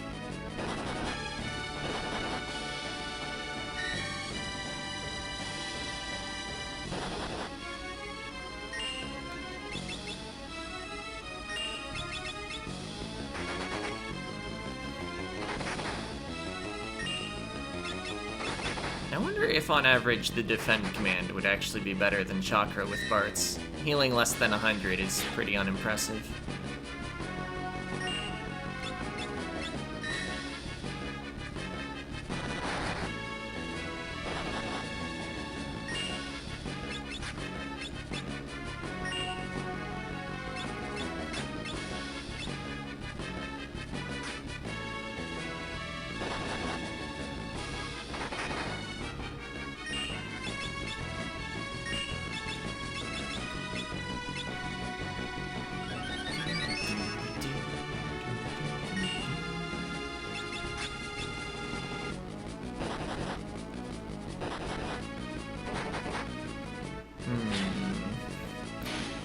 Oh, that's the one we least cared about getting death on. Okay, I was just holding my turns since I thought that one might already be mad. I wonder if I can actually deal enough damage to kill it before it uses Aqua Breath again.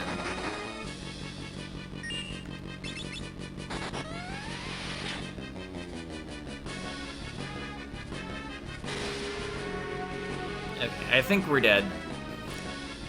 Need to get death on the other two. If this jump kills, though... Okay, we could have recovered, but no, it's over.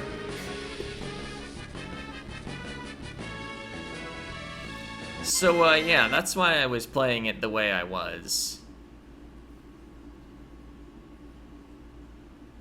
I guess, I forgot about Rose.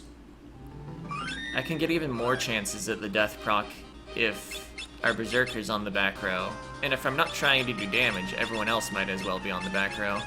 It'll also cut down on the damage that Monk counters do. Oh, right, and get the sickle back on.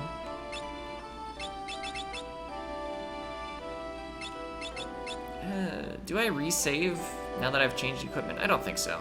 I think we just remember to change the equipment every time. Got way fewer encounters that time on our way back up.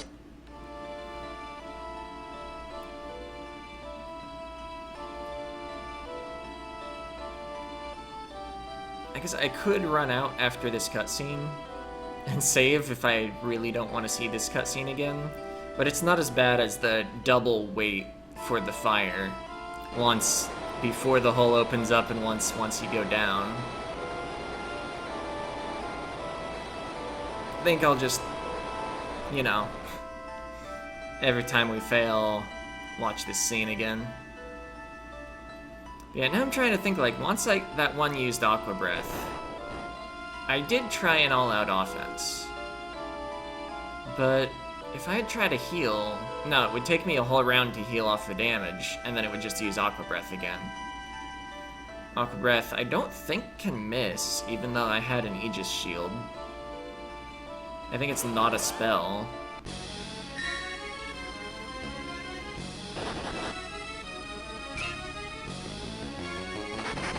Anyway, we'll take less damage since we're in the back row as well. So yeah, Death proc waiting room. I think if I kill the right one and bottom one with instant death, I can probably fight the other two. We might need to kill off Galuf for the fire one, and then just let Bartz be invincible to its Firagas.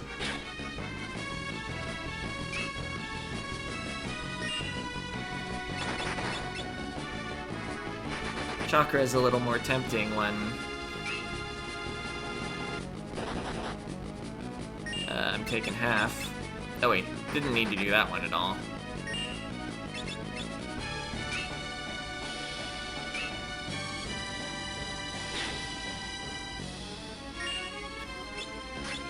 What is the death chance anyway? I thought it was like 33%. Oh, they might have some additional resistance to it, but not immunity or something. Or maybe not like them, but like... Does it do a comparison of levels, like for the usual magic evade calculation? I don't know what level these crystals are.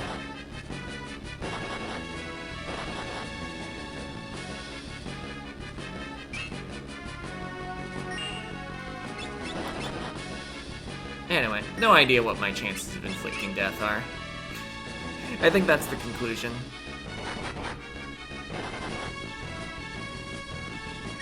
But, we need it to happen. I don't know, there might be a strategy where, like, I use the flame ring that I have. I kind of bought that flame ring as insurance against this fight. Might be able to have no reflect ring and let, like, one person solo the fight by continually getting healed by the fire crystal.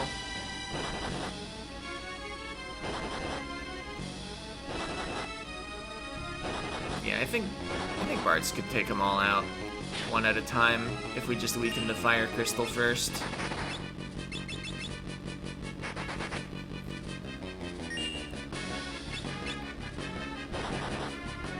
No reflect ring in the party is so that the fire crystal doesn't stop casting Firaga as a result of healing itself. Yeah, we do have multiple workable strategies. I just want to try this one first because I've done the whole flame ring thing before. I haven't done this fight with a berserker before.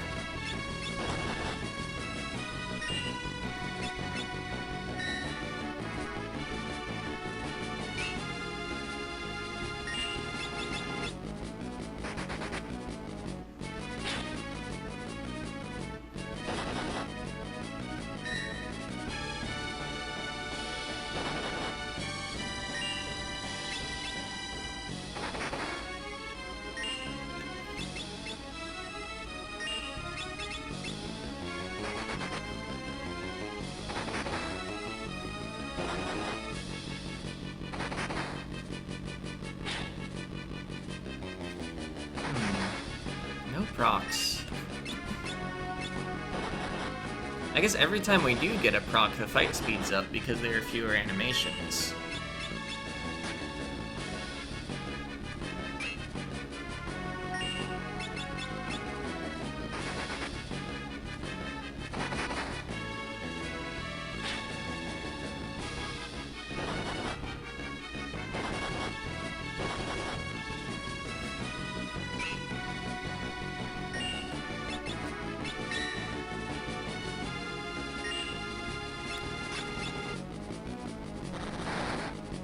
Oh, double back row penalties. We're healing for way less with that than when both were on the front row.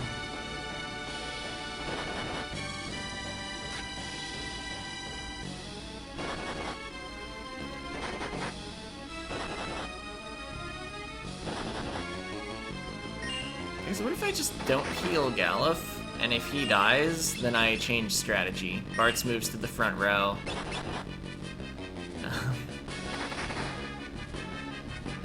And we start hitting the fire crystal.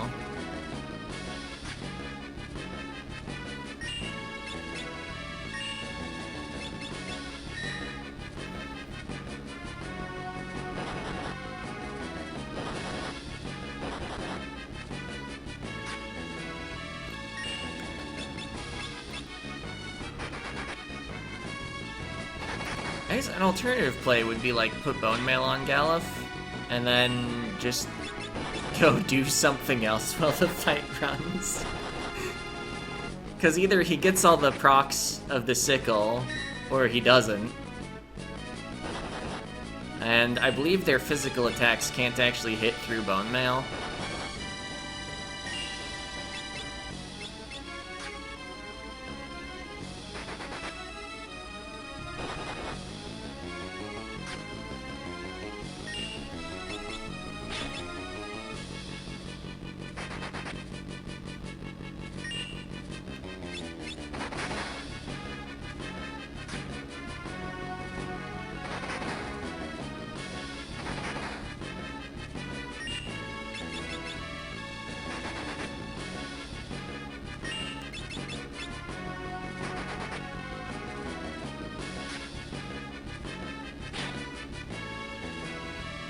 I guess if Galuf dies, but he's already killed the fire crystal, then we can't change to the other strategy on this attempt.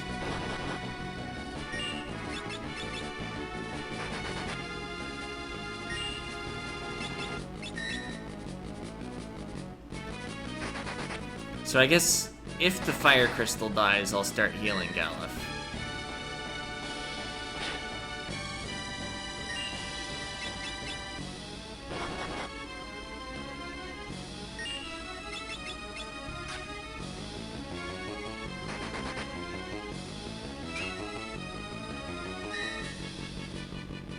Still would be, like, nice to see him take out the earth or water crystals, though.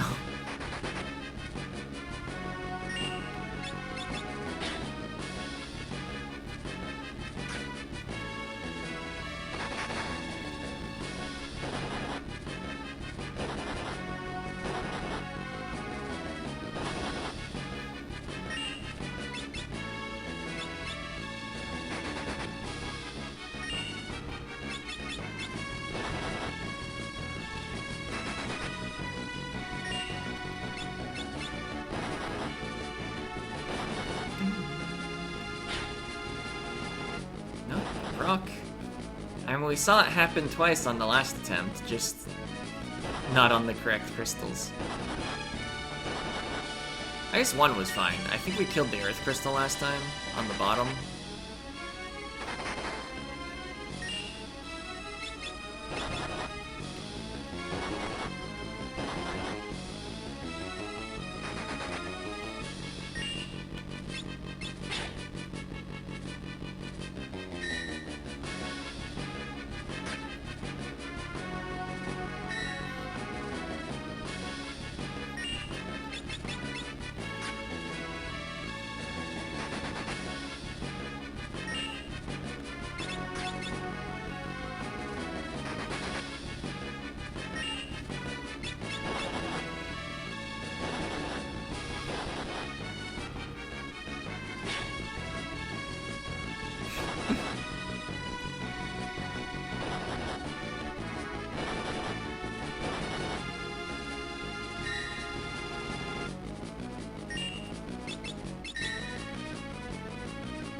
Oh, cover. Galuf's never actually gonna die. Didn't think about that. I mean, he did finally get a kill.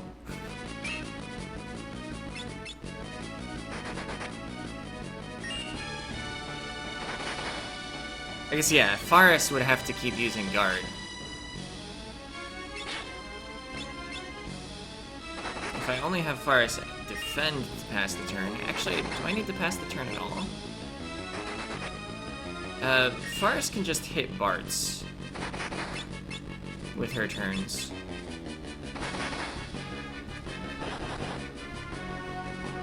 I'm sufficiently into the idea of changing over to the other strategy that I'm willing to let Faris die on the way, too.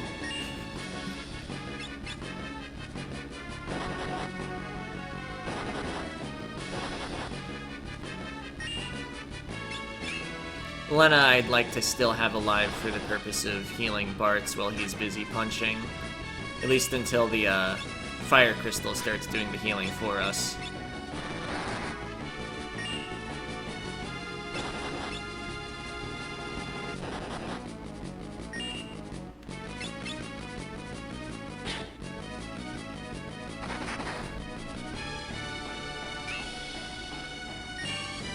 Actually, Faris isn't gonna cover this, right? Oh, but it gets blocked. Okay.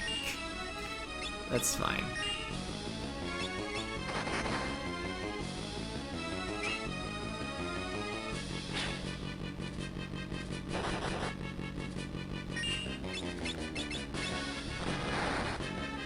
Okay, Galuf's down.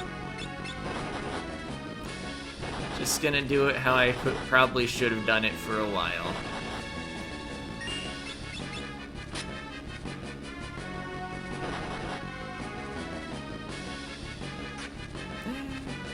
I guess, yeah, now let's heal.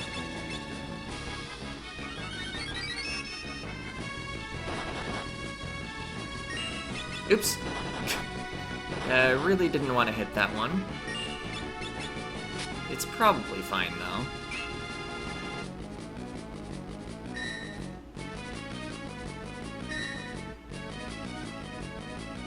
As far as can swap weapon to something. An air knife, I guess?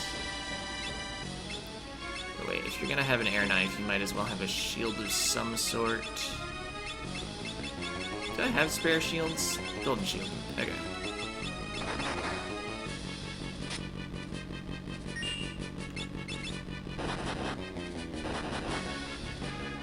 Oh, right, we're in the back row. Bartz should move to the front row.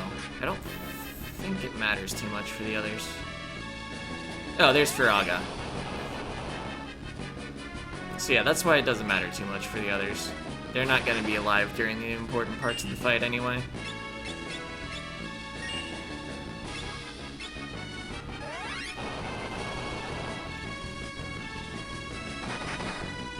Okay.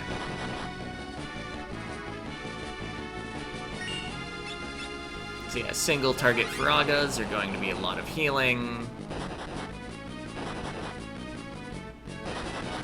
I think there's actually still one worry. I think one of the crystals is faster than the fire crystal and might get in... Oh wow, actually, yeah. Maybe I should have put the flame ring on someone else that could survive better.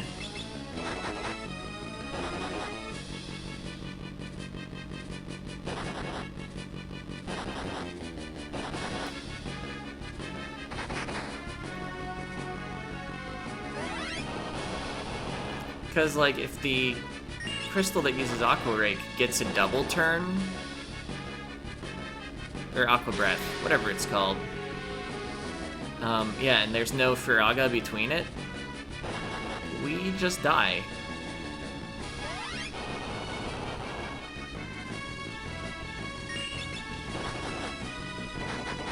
Oh, that crit certainly reduces the likelihood of that happening, though.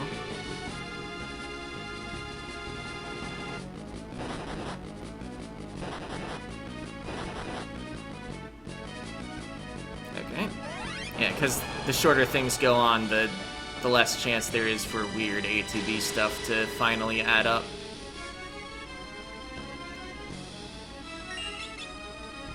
Oh!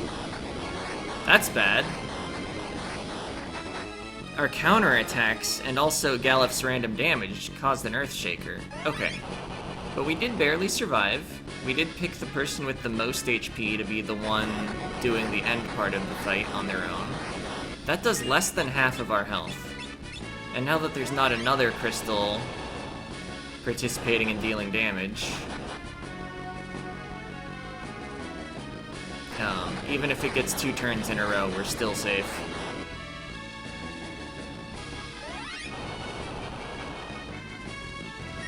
So yeah, I can actually just hold A, and I'm guaranteed to win the fight.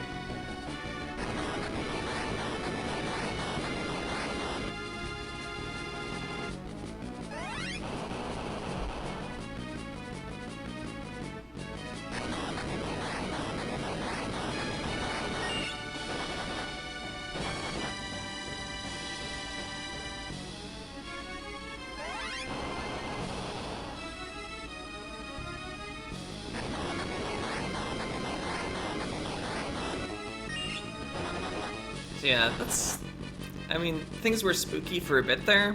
That is why I was going for the insta-death procs, but the game didn't want to give it to us.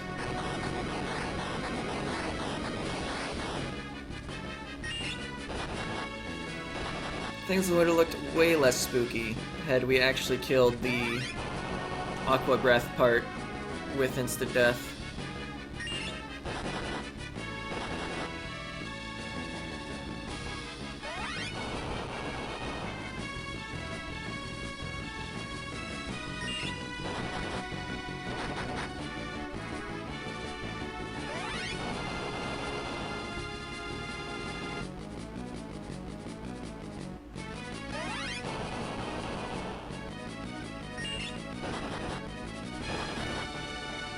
I guess if I want to get more AP, I could revive Galif and have him go for the instant death on the fire part again.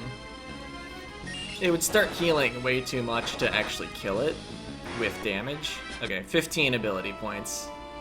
That's all we missed out on 3 characters.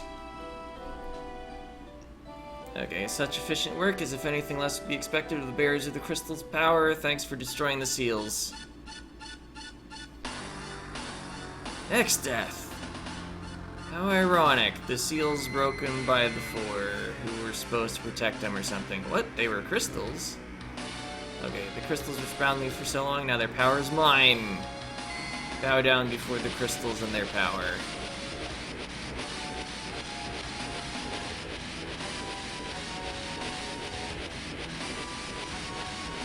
And then, like, Kryl is like, hey, Grandpa's in trouble. I should do something.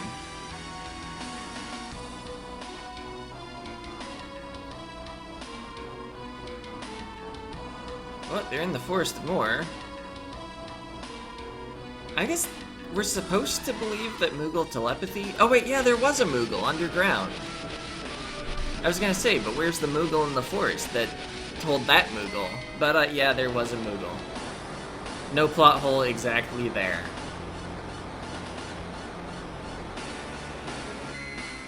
Pow.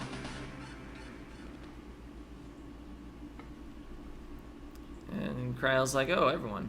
Crystals, of course. Hey, how's it going?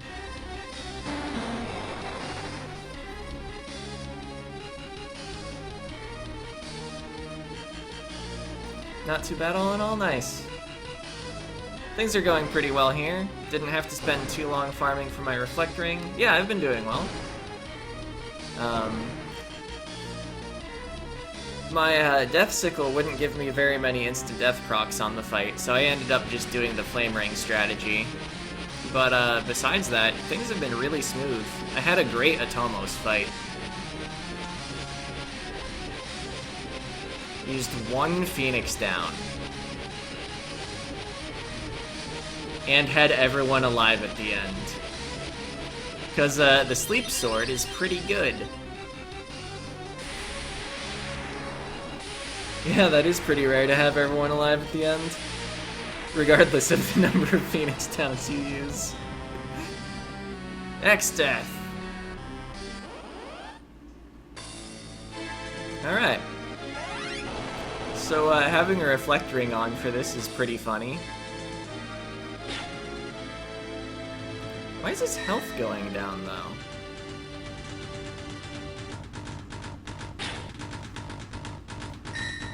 I guess something in the cutscene meant that he should have permanent sap status, therefore he does.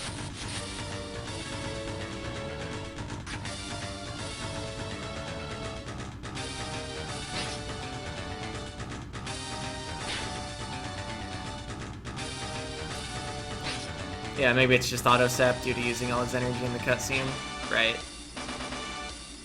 Still, reflecting all these spells helps finish up this part. Yeah, it makes it more likely to see that he keeps going after 0, right? Because, like, you could legitimately have a reflect ring. Alright. Having the reflect ring on really speeds up this part, because in order for this cutscene to trigger here, you do need to deal, like, 7,000 damage or something.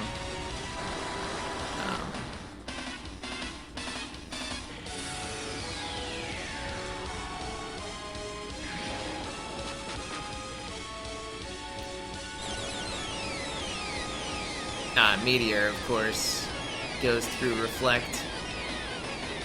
Nice choice on having Gallif be as Berserker on this lol. Yeah, I was thinking about that slightly earlier in the forest. Well, when you die, it takes a lot more than that for me to kick the bucket. Yeah, Gallif is literally too angry to die. While also being Berserk.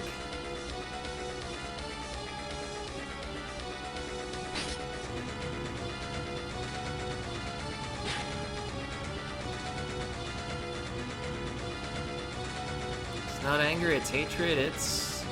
Oh, is it love for Kryl? I don't remember how the scene ends. A lot of people skip it by just using Bone Mail plus Phoenix Down or Blue Magic plus Explode. Because anything that actually kills Gallif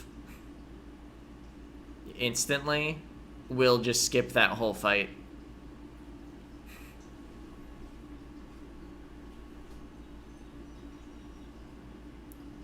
Or whole cutscene battle, or whatever you want to call it. Exploding Gallif is amusing. Yeah, my brother actually pulled that off in a blind playthrough. They were like, I wonder what would happen, since their Gallif just happened to be their blue mage. Grandpa, Gallif.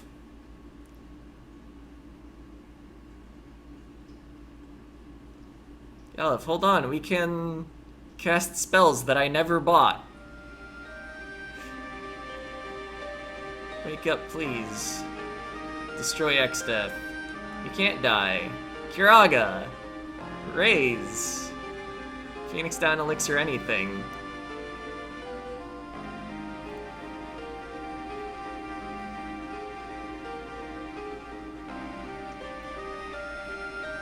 Okay, Gallif's flame has flickered out. And we get to wait and do nothing for the 4th time in the stream.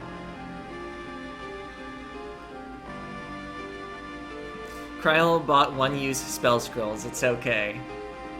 Okay. That sounds reasonable.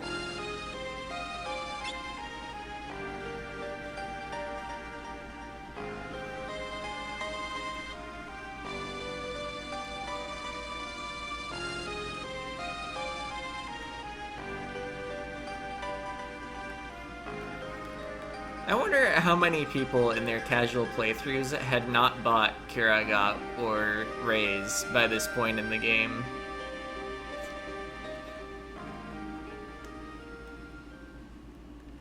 I guess someone must have attempted, like, I'm gonna do a no white mage challenge my first time in the game. And a red mage wouldn't be able to cast those spells, so even if you decided you were okay with red mage, you wouldn't bother buying them. Definitely not you since you prioritize new magic over armor or weapons, lol. Yeah, same. You might find a weapon. You almost certainly aren't going to find a spell. I think there are 2 spells in the game you can find. Maybe 3? I know Asuna is in the Exploding Castle. I think, like, Teleport is somewhere. And I want to say, like, Mini? I don't know. You definitely find weapons a lot more than spells. Oh, Warp is in Ball Castle. Okay, I called it Teleport.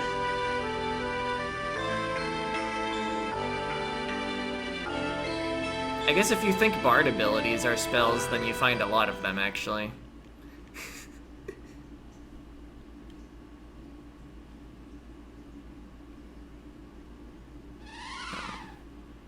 Blue magic is also kind of found.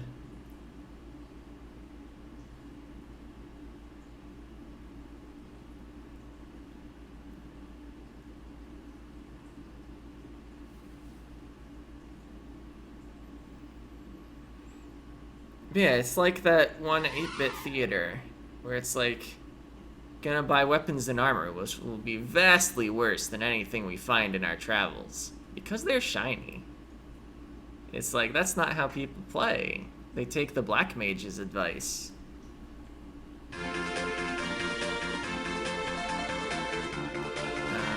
Let's see, I guess the next actual plot location to go is Exdeath's castle. Is there anything I want to do first? Don't need to get Shote, or Cattlebow Pass, is I think what it's called in this version. Summoner has buyable ones? Extremely useless buyable ones? Yeah.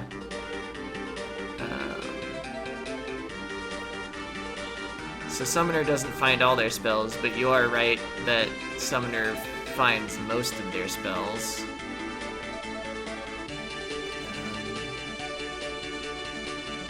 Yeah, I think I just head to Exdeath's castle. Already hit up all the towns. Okay, here's the way out. I think this path through the mountains doesn't even exist until you've done the forest.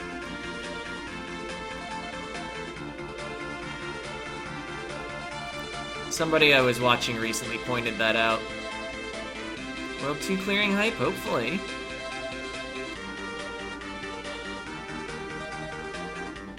Where's the way to actually get to Exdeath's castle?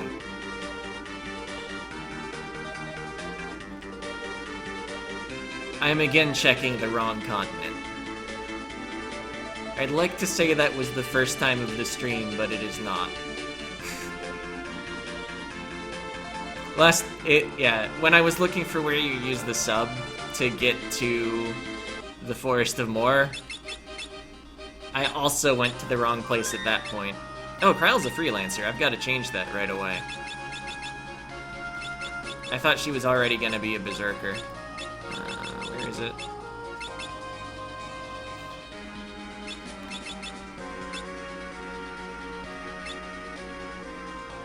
Alright. This is mostly fine.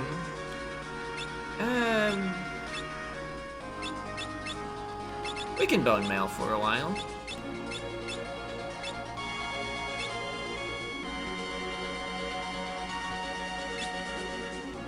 I don't know, Lena might mostly act as like a tanky healer. Other people can front row now. I was just trying to reduce damage so that I would have more opportunities to get the death proc. Look at those tiger pajamas. Yeah, Exdeath's on the top floor. So I guess I don't need to heal. Just saved.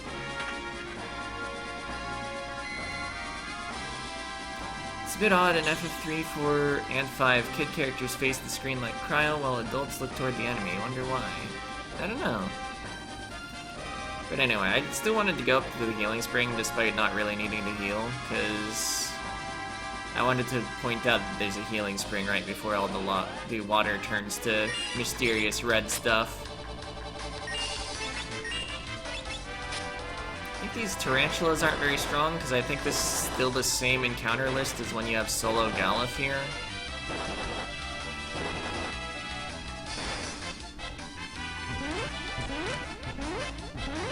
Highly acidic Kool-Aid? Yeah, that's what all the water in the castle changes to.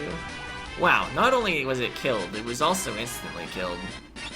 Normal potions. I mean, I am out of those. They're nice for topping off a little.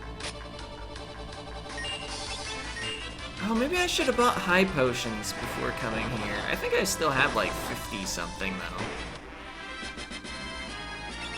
It's not too late to back out. 49. That's not quite 50-something. But it's probably good enough. This was the wrong way. I missed the staircase.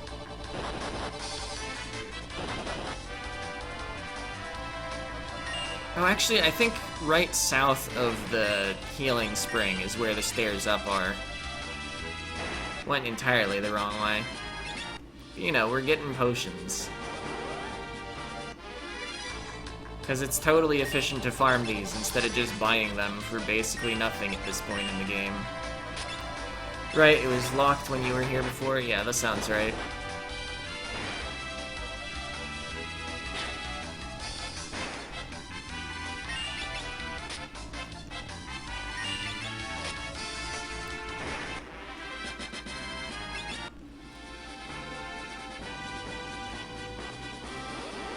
I guess I could just be running.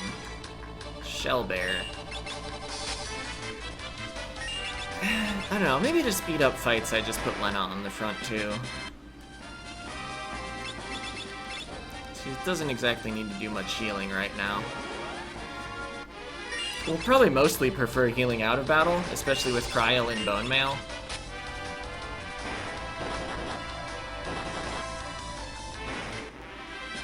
Oh, actually, how's my Phoenix down supply looking? 9 should be sufficient. I'm not gonna fight Carbuncle.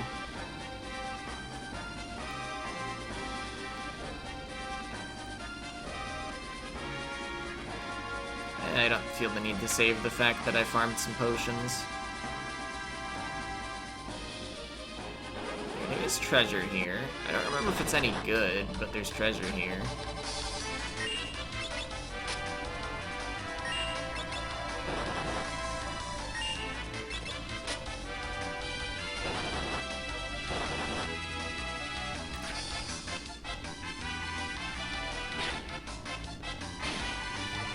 Got him.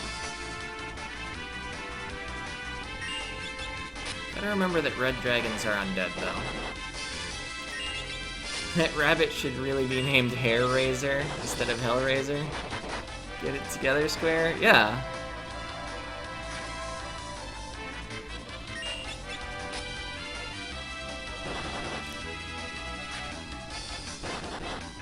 I guess they didn't want to go for puns in enemy names while they were translating.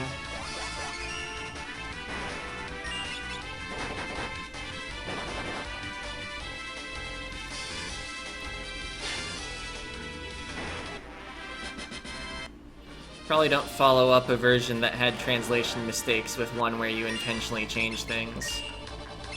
Wait, that was jump. I wanted kick, but it was the wrong person's turn.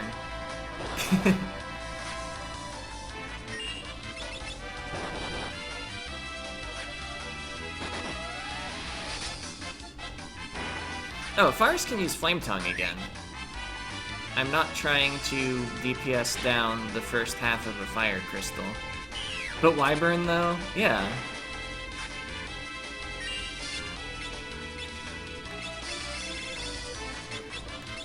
Alright, and then take advantage of two-handed. Oh yeah, now we deal damage.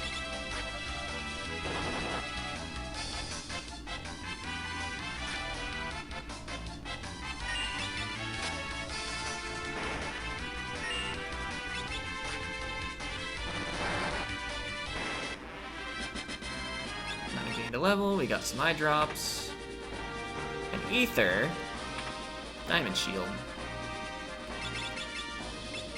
Is that actually? It has more physical evade and defense. Wow, it's crazy how light in the game two-handed continues to pay off. Yeah, I mean, it's a multiplier, not a flat increase.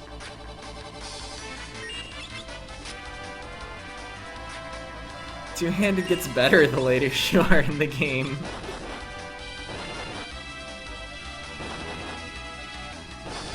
No, I should have maybe healed Bart's between fights.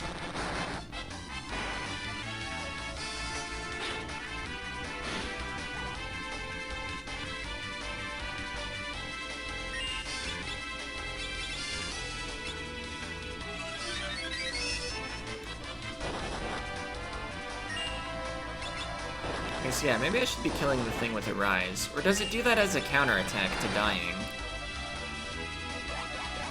Yeah, I think it's a reaction. I thought it just had a version of a rise that made it sacrifice its remaining health last time. I think it turned around. Okay. It's just like, it constantly outdamages Berserker when Berserker is meant to do big physical damage. Yeah, basically. In my case, the Berserker also has two-handed, though. Okay. We walked far enough into the room. You're supposed to see that it's a dead end and then try to leave. But as long as you reach this tile I'm on now, you can just hit right. Dead end, huh?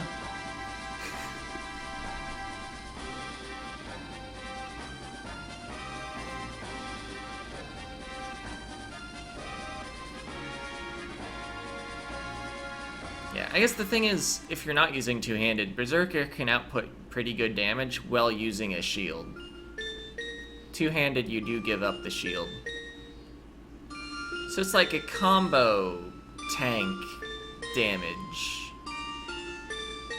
Although I think Berserker has lower base strength than the Knight. And like hammers just aren't as good as swords. So I feel like a Knight with a shield is still usually preferable over a Berserker, even ignoring the problems with being Berserk. If Berserk literally gave a 1.5x attack multiplier, I think I'd still want the Knight.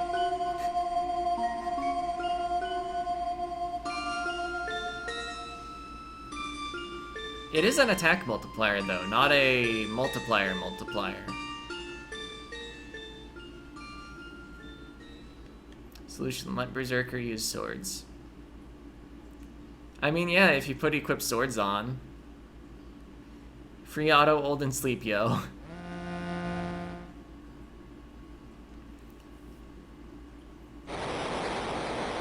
Yeah, I guess two-handed is actually a multiplier, not an attack multiplier. The status screen just blatantly lies to you.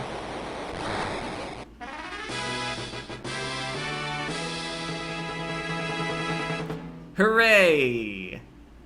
The castle is actually really creepy. Congratulations, it's flesh. Yeah.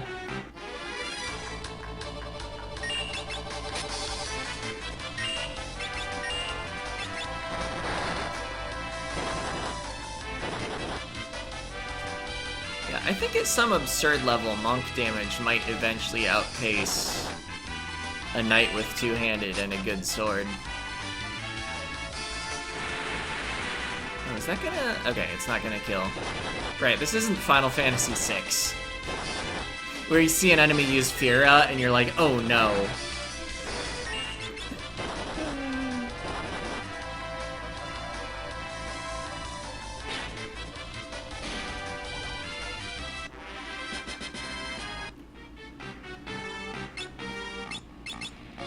Yeah, I guess overall, Magic lives up to its reputation in that game, yeah. I guess the Switch probably gets you that box. Yeah, I feel like Final Fantasy V, they did a really good job of, like, the normal enemies feeling like a reasonable encounter. And then, like, only the monsters in boxes are like, oh, am I ready for this?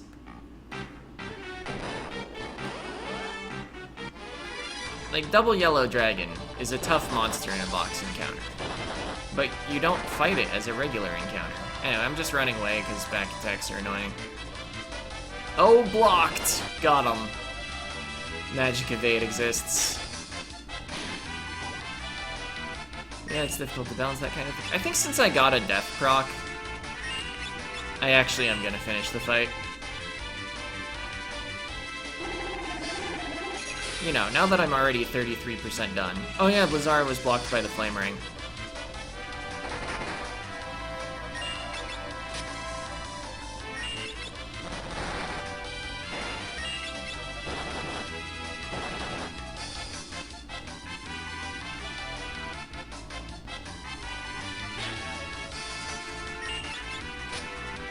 Watch out, it used its power to turn around.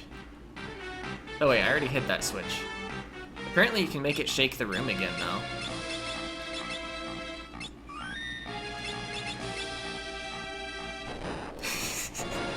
You do like how some enemies can totally wreck you on your first encounter, like Bio Knights, but it's learnable how to deal with them in the future? Oh yeah. Ice Shield. Not on the monk. Is it that?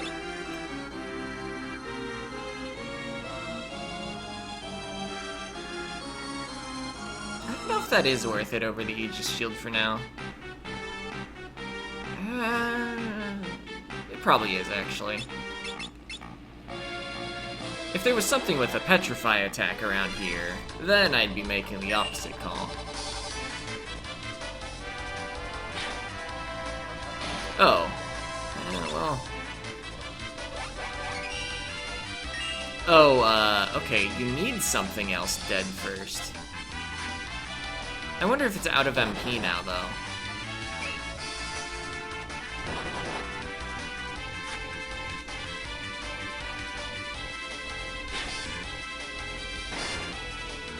Fine. Running away is actually impossible.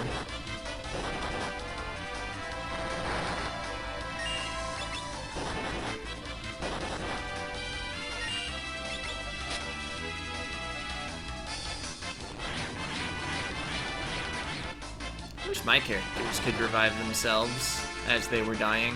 Just like use a Phoenix down. I guess that ability doesn't come until Final Fantasy VII. Wait. One item.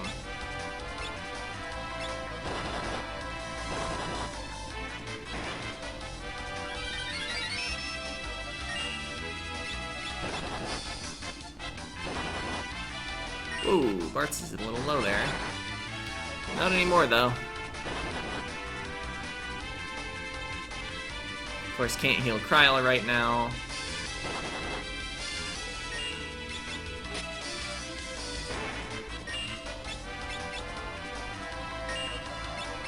This off-guard missed. Alright, Hellraiser, are you out of MP?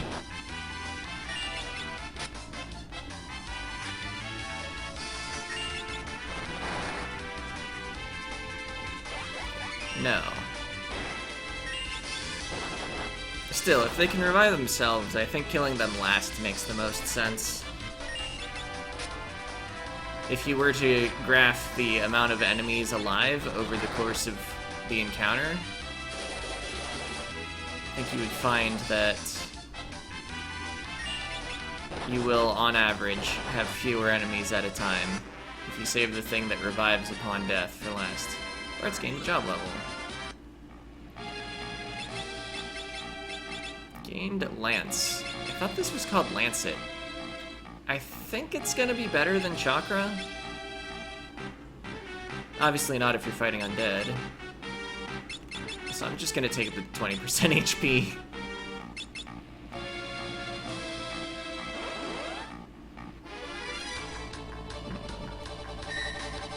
Oh, I didn't heal Kryl between encounters. Nor did I heal Faris, who I should have also healed.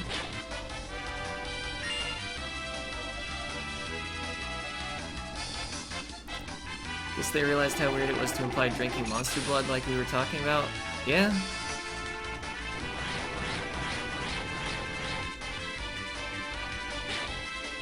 Uh-oh. I was a little worried about that. I guess at least the Reflect Mage died.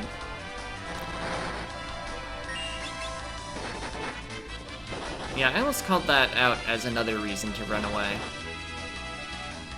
Might reflect a death proc onto an ally.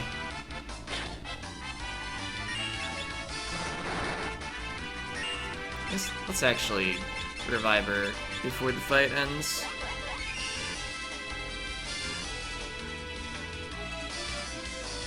What a rude interaction, yeah.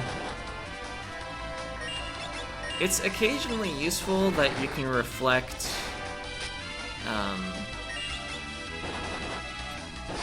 weapon procs off of things, but it's usually pretty bad.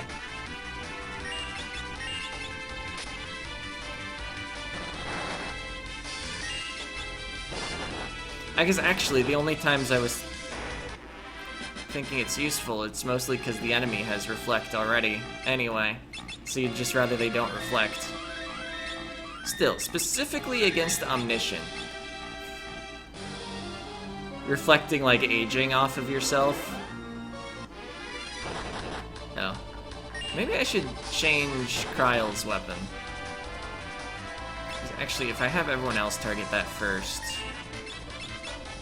the actual chance, yeah. The actual chance Kryle specifically targets that enemy and gets the proc before I can actually kill it with my other characters is pretty low.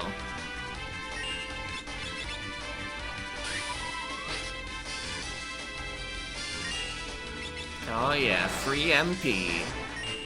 Totally the reason I was using it.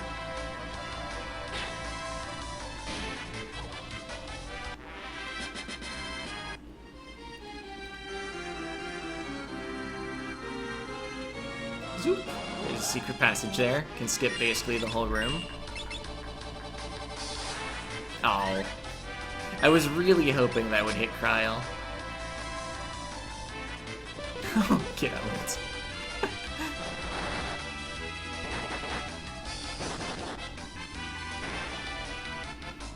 Oh hey, Lena can actually deal magic damage.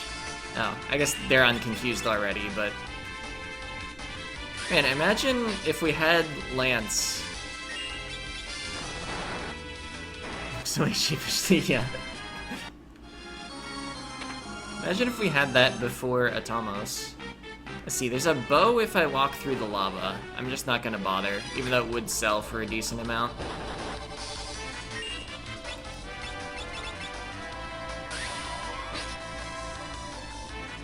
They don't have MP.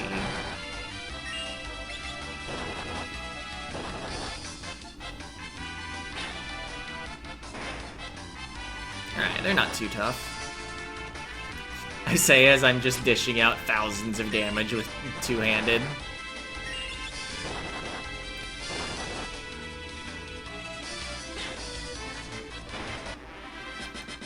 I think there are a lot of normal enemies that aren't too tough when you're dealing almost 2,000 with your Berserker.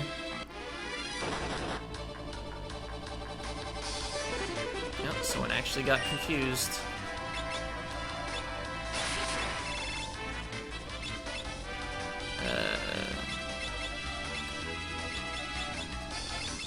I think I decided main Gosh was probably my weakest weapon. I don't know, maybe I should just be using fists. 13's not a lot of damage. Fists might crit.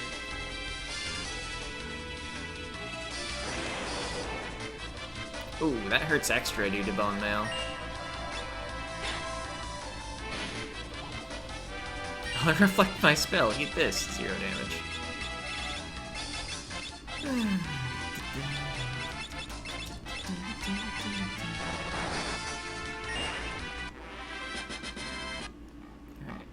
I think we're vaguely close to the first save point of the dungeon. Oh, there's an elixir. I didn't heal between battles. Oh.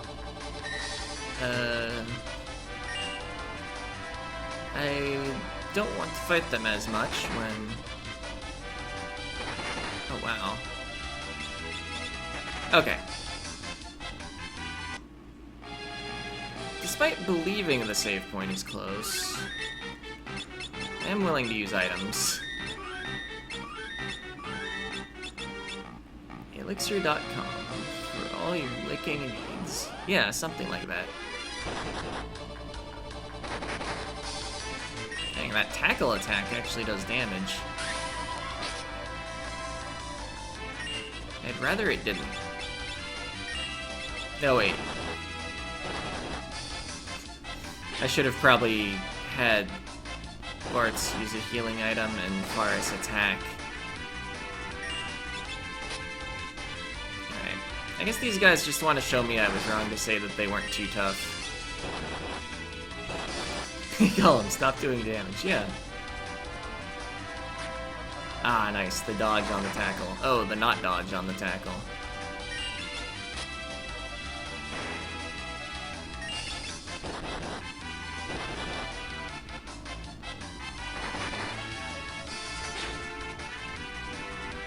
How is it still in the back row? Or was that just damage variance on axes?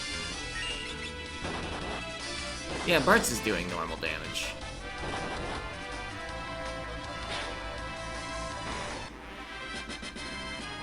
Okay, Lena gained a level. I just want to peek up here. Yeah, the save room's coming up.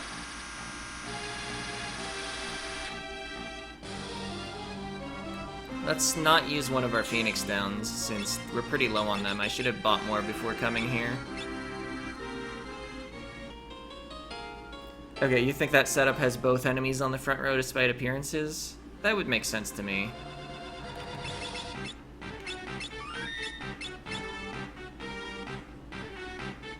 Alright. I don't know what's in these chests, but I want them. Kotetsu. That's not gonna have a use. I think these have a real funny name on the PlayStation version. Don't remember what it is, but I think it was pretty funny. I think they just went with like the English words that the Japanese name sounds like or something.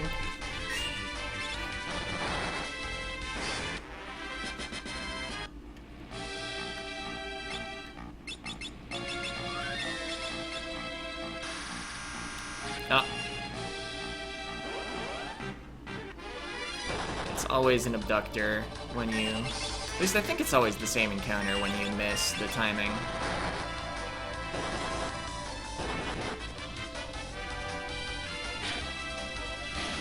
Oh, got him. Terrible rewards, but a couple people still leveled.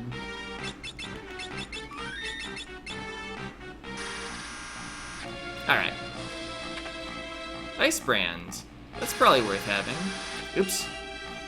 Especially with, Oh no, sometimes it's Jackanapes. Yeah, especially with having a, ice shield in the party.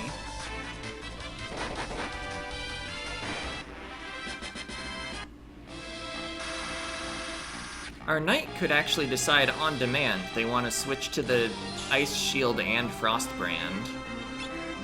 I guess I use another cottage. How many jobs in this Fiesta? 4? What a surprise. Yeah. I thought for sure I was gonna roll 5 different jobs. I guess there is an option for that, but it replaces one of your jobs. You can't actually use 5.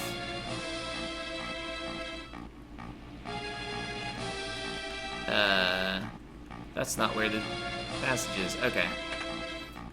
They just put a 1-tile secret passage there to confuse you. Alright, I don't want to fight a red dragon while Kryl could potentially full heal it with a death proc. For these floors, I probably want to find literally any other weapon for Kryl to use. Well, I guess if I keep not getting the proc... Faris is definitely not going to swing the Flame Tongue at this. Fortunately, we recently found Ice Brand.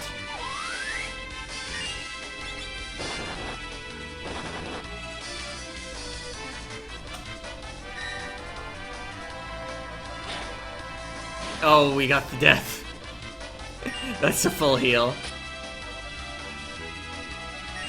But, we do dish out a lot of damage.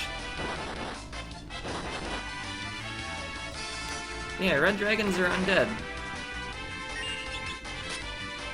Not sure how you're supposed to tell that, but they are. I guess you're supposed to verify it experimentally by the fact that they react to literally everything like they're undead.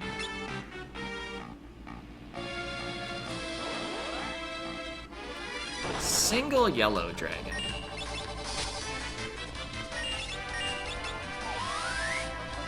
I don't actually know if yellow dragons are undead. I think they are too, though.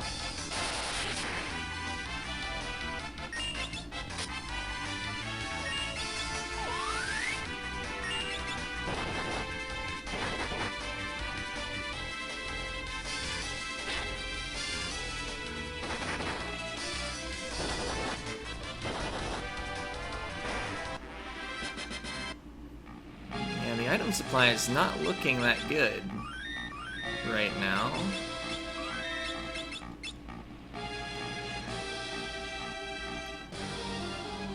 I think that's a monster in a box as well, but I do like loot. Oh wait, Lance would be a bad idea.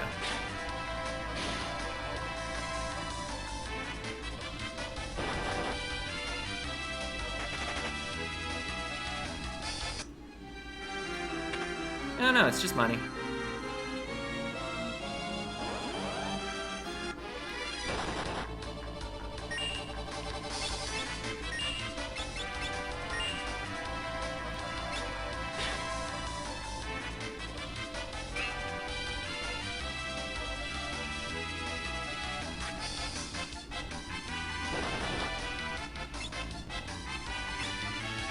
Alright, I'd like to get away. I don't think I have the resources to fight out all the encounters.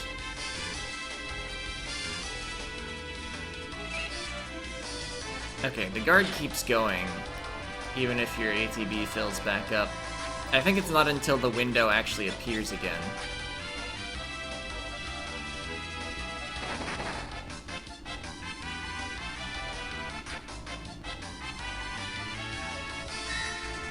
I don't know, maybe I should just be fighting.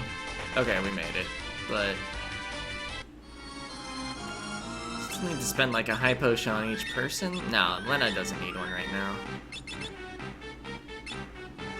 Also, let's finally remember to equip something besides the Death Sickle.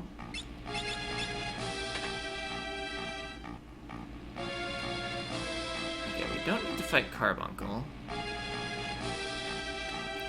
We do need to cross lava.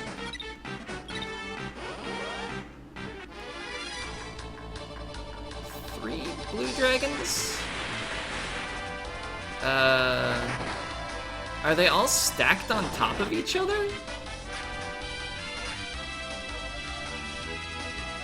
As hilarious as that is, I don't want to be here.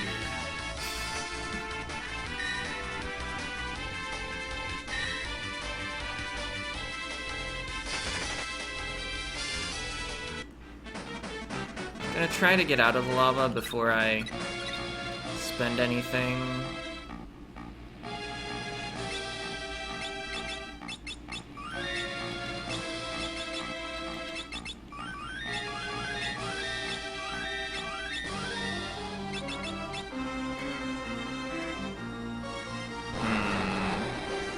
I'm gonna look up the layout to this. One moment. Because a lot of those skulls just cause you to fall down. And I don't think I can afford falling down. And I don't have this memorized, unlike people like good at this game. And I don't have Geomancer is the other thing.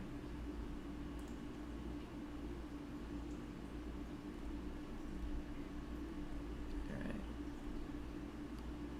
So wait, are the green tiles here the ones you don't fall through?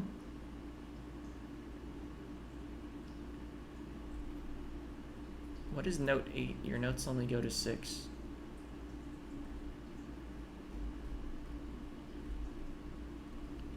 Anyway. So if I step here, I don't fall through.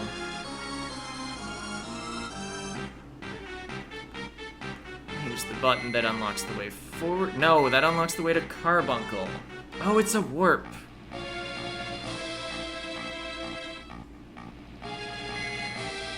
Okay, this puts me here. Ow, ow, ow. Okay, so I misunderstood the map. It wasn't note number 8. It was screen transition number 8.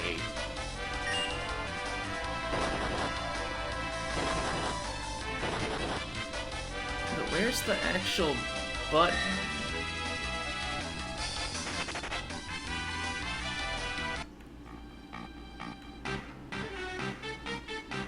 Oh, it's probably at the bottom, since it's not marked with either a fall-through mark or a...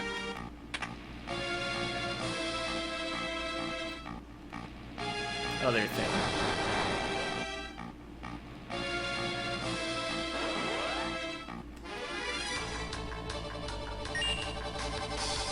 Okay, bye. Is it just the skulls? That'd be funny. Okay. Now we can recover with a cottage rather than our items that are usable anywhere.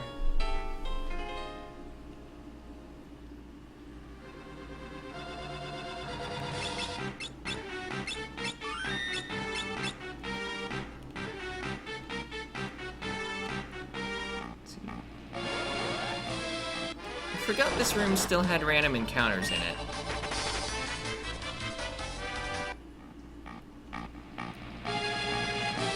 What's over here? Partisan... Fuma Shuriken. Partisan equipable by... Okay, nice. New Dragoon weapon.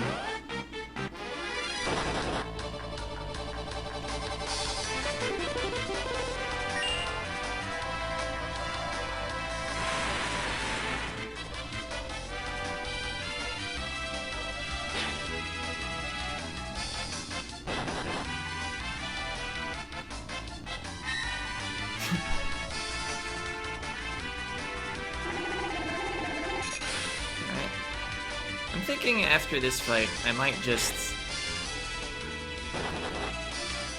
use another cottage to recover for the boss. Because I'm seriously concerned about my item counts.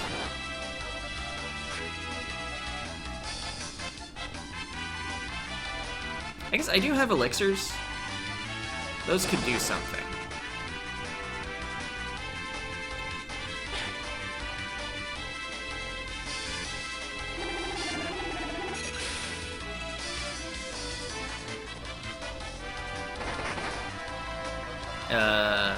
Am I gonna get away? You're concerned about the Phoenix Down situation? Yeah. I had what, like 5? 4? It wasn't a lot. 0.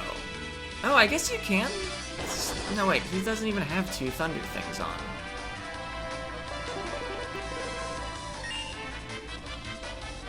I had 9 coming in, yeah.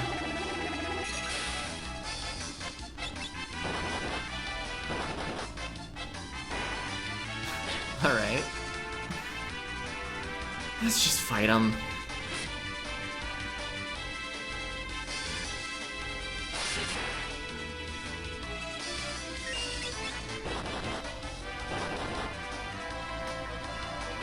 Probably would have gone better if I'd tried that from the start. No, actually, I might be dead. I can't make any decisions right now, though. Well, I could have decided to resume trying to run away. Oh. Did someone get a job level? No. The 2 surviving people are way too far from job levels. I think someone got a normal level up.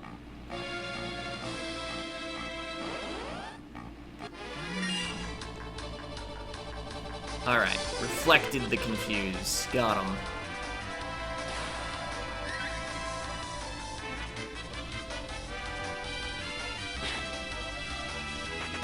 Got away.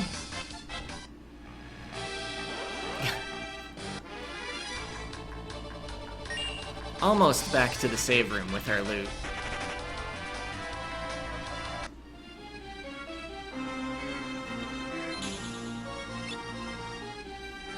Cottage.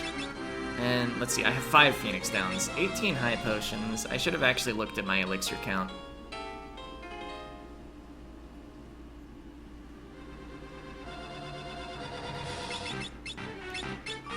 Okay, yeah, Kryl reached level 27.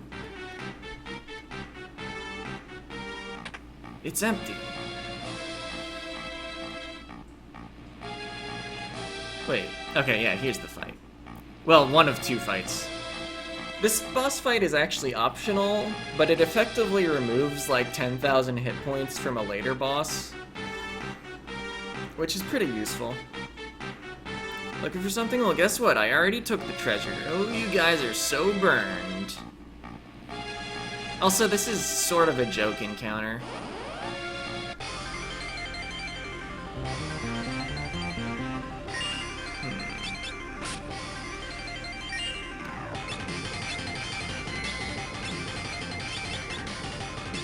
I was hoping that Bart's turn would come up before Faris's to use the mallet.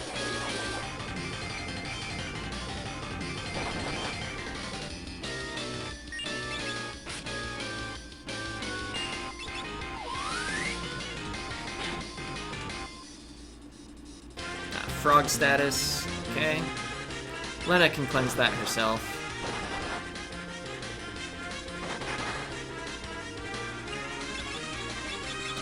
Yeah, I have plenty of all these items. It's almost like they're really cheap and you don't actually need them that often.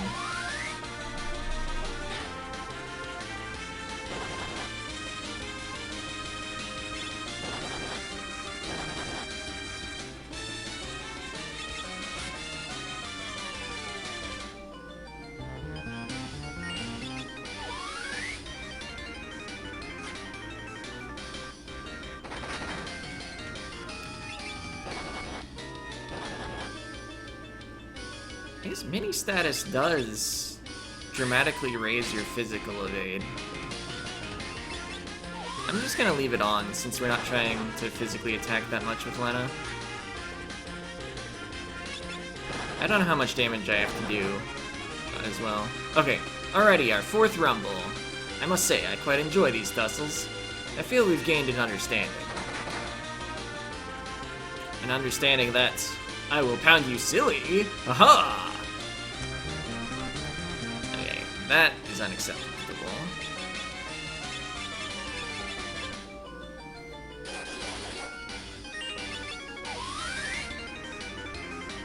Say, what happened to that spry old fellow? He fought Exdeath, and I see. Yeah, time slip failed. Nice. Or maybe it hit Lena and just didn't animate because she's already mini? Dots. Oh. Okay, that's bad. Lost one of our main DPS sources, but okay, enough expository banter. Now we fight like men, and ladies who dress like men. For Gilgamesh, it is morphing time.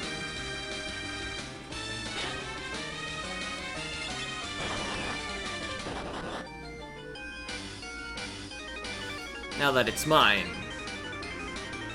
let's see how good this Excalibur really is. 25. Oh, I should have used Lance there. 16. Have at you! I wish I still had Chakra on Bart's.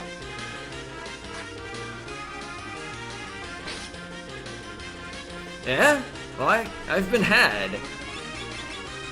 I don't know if I have to keep doing damage, but I don't want to use items. I guess Bart's could defend.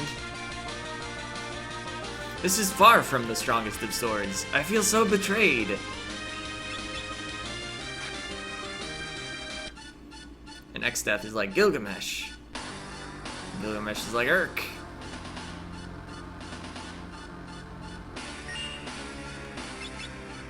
You worthless fool.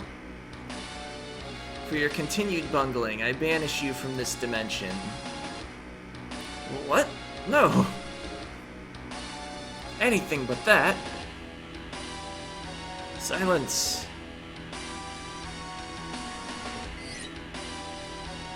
Thrown into the rift. The moat is called Bunglepuss. Ah, for his bungling. And we got the Excalibur. A sword that pretends to have the same stats as... I can't actually check right now.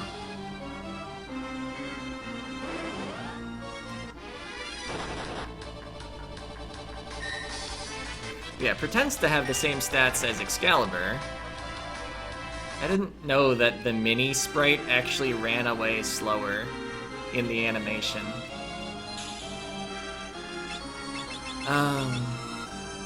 But yeah, it has the special property though that all attacks with it do 1 damage. So it's actually really impressive that Gilgamesh managed to do 15 and 16 damage. But yeah, we won't be equipping it on purpose ever, most likely. Might equip it accidentally with Optimize. Gilgamesh's strength is maximum. I don't think that would help though. Alright. I would normally want to end the stream already, but let's take one fight at Exdeath. And then if it goes really poorly, I can think about strategy for a week. 13th floor. Do I want to change any equipment? Is bone mail acceptable? If Cryo makes it to phase 2 alive, with bone mail and reflect ring, the fight is over. That's true if anyone has bone mail and reflect ring, not just Cryo. I don't know, do you need a shield for that too? Maybe. Let's try it like this. I don't have a lot of items, so I don't really want to try to keep a whole party alive anyways. Oh, but I need a reflect ring person alive in phase 2. I don't know. Hopefully the bone mail keeps Cryo alive. The extra damage was actually just bludgeoning. Exdeath, no way we'll let you get away with this. With what? Yeah, that's basically what he says. What? I don't know. But, okay, he's gonna return the Earth to how it used to be. And Bart's is like, you mean a full world full of evil? And the Exdeath's like, believe what you want, I'm gonna kill you. Doom, 30 seconds to live. That was on Lena, that's acceptable. In a solo playthrough, you of course just need to keep trying to fight until that doesn't happen. It's like a 2 in 3 chance that he uses Condemn there. Every time he finishes his AI cycle of like 8 moves. Oh hey, Reverse Polarity missed on exactly the person we really wanted it to miss on. 100 Gs just removes float status. That did nothing.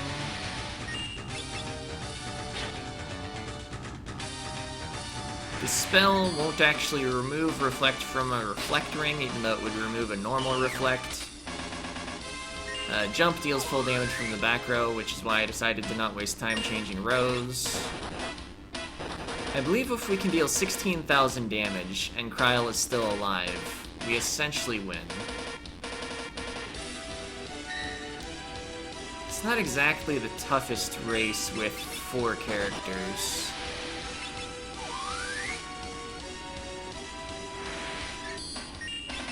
Nice that we're getting a lot of dispels in his AI when we don't even have a way to buff. Oh, maybe we need a flame shield too, to be basically guaranteed victory. Hurricane. Oh, Hurricane on the person that's gonna die anyway. That miss hurts a bit. I haven't been tracking damage at all, by the way. There was a long pause there.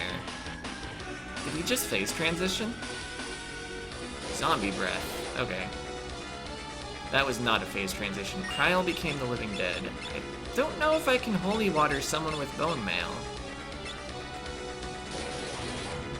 You cannot. Now she's just actual dead. Okay, we don't have someone with a reflect ring alive, and have no way of reviving them. I think I would have won this fight if I just didn't use Bone Mail. Yeah, still cured the zombie status. Yeah, Bone Mail was a mistake. Oh, and we're susceptible to level 3 Flare. Alright. I think that's super doable, though. I don't need a whole week to think about strategy, and ending with finishing World 2 would be pretty cool. So yeah, let's load back in, change our equipment a little, and try again. I'm still okay with Kryl being the person with the Reflect Ring, I think. Actually, no. Kryl will still use Bone Mail. Someone else is gonna have... Faris is gonna use the Reflect Ring. If I'm not gonna use Bone Mail together with the Reflect Ring, I forget if in Phase 2 Exdeath can still physical attack, but I'd like someone who's still capable of healing themselves. Just to make sure, I still have the Excalibur, right? Yeah, okay. The chest was closed again, so I doubted briefly.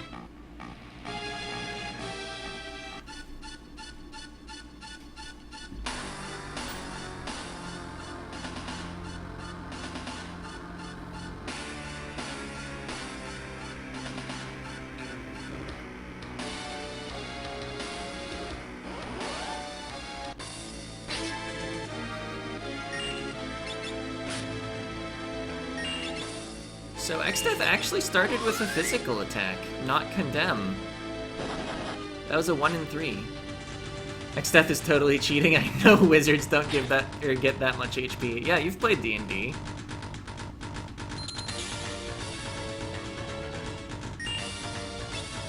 Oh wait, you just jump.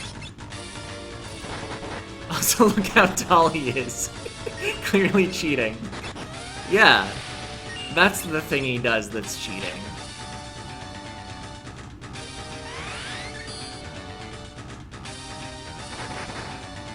Vacuum Wave. Vacuum Wave, I think, if you like translate it, the vacuum is as in like the void, because that's like his thing. I would have probably just called it like Void Blast. Earthshaker. Using different moves. Alright. I kind of want that Ice Shield off of Lena. Oh, well, I need to revive her if I want it off of her. I was thinking Faris with the Ice Shield could heal herself at any time with it. Hurricane? Okay, I was just about to heal Faris. Instead of using a high potion, I'll use an elixir. Got 9 of them.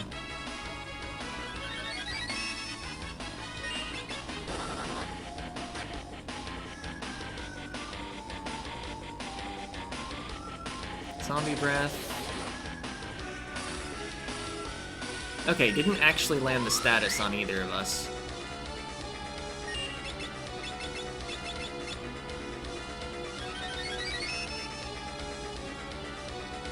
Bio got reflected.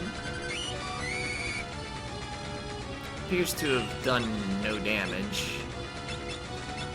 But it getting reflected was cool.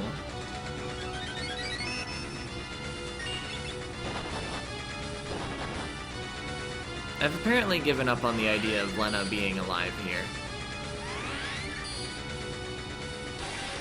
Okay, reflecting level 3 flare is pretty nice. Bart survived just on raw hit points.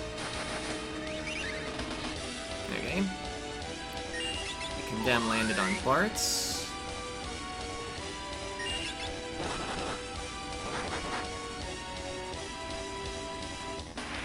Is this spell actually a counterattack and not part of his AI? Yeah, he just did it twice after a monk attack.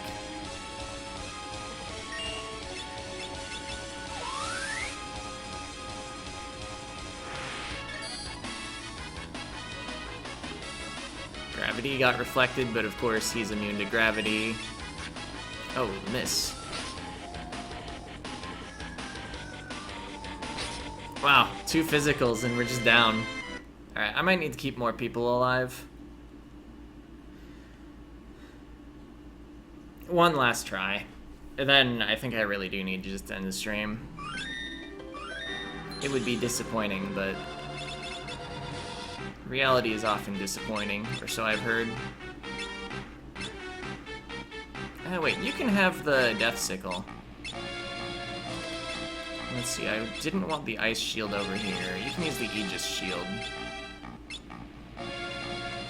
Ice Shield from the start of the fight to defend ourselves better?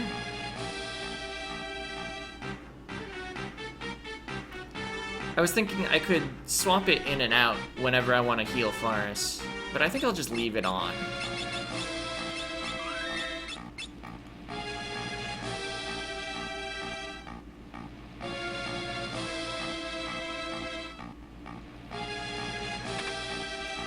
What is our level, by the way? 27.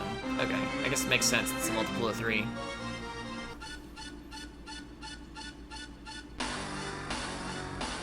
I forget what level I finished the game at last year. I know it was at least one level lower than I'd ever finished it before. My usual finishing level was 37. But it might have been like a 34 or something.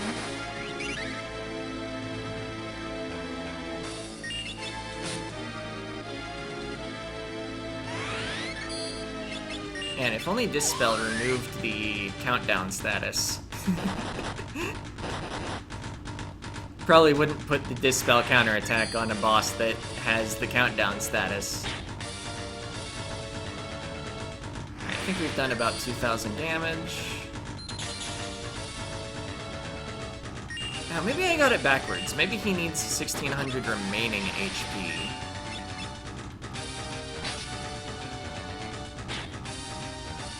Not you need to deal 1,600. We've done about 4,000 now.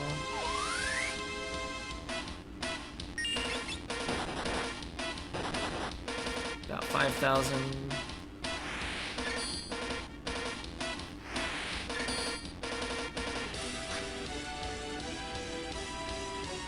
Oh, Earthshaker. I was just thinking I should heal Lena, but I guess she's dead. I think I can't give up on her being alive right now, though.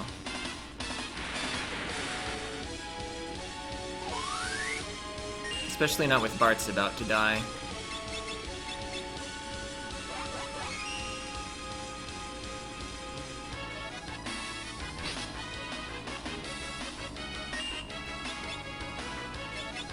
There, wait, you deal more damage. I think.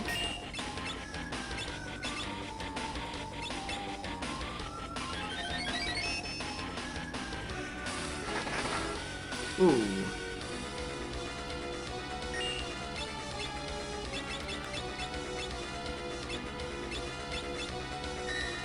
Maybe I want to do this fight on the back row, actually. I mean, especially with Lena, but the reverse polarity seems to take care of that. Free flare? Oh yeah. That's why I've only been keeping one person alive. Let me just guard here.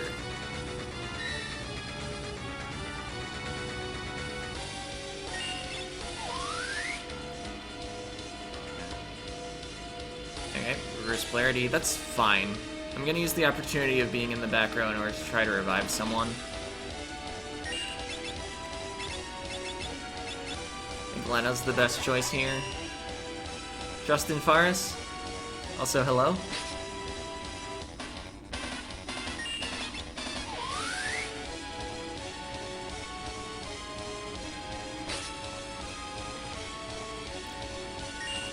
Yeah, I think I'll only revive someone else if Faris gets condemned.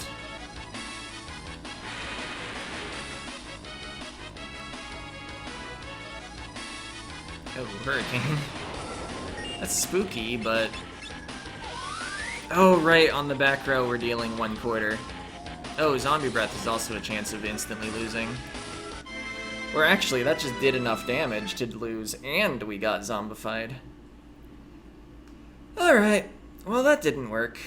I think, fundamentally, the strategy could work. Let's see, I think actually I don't want to start with the Ice Shield. Never trust in Fire's terrible plan, nobody would advocate that. Yeah. I don't think anyone said anything about that. I think I do want to start with the shield unequipped, because you need to get out of phase 1 as fast as you can. But anyway, as I said before that attempt, that was going to be the last one of the stream. I've been going a little over 3 hours, beat most of World 2. We started with that mountain, Drakenvale. Actually, we started with the town before Drakenvale, but you know. But yeah, thanks for watching, thanks for talking. I'll be streaming again next week. See ya!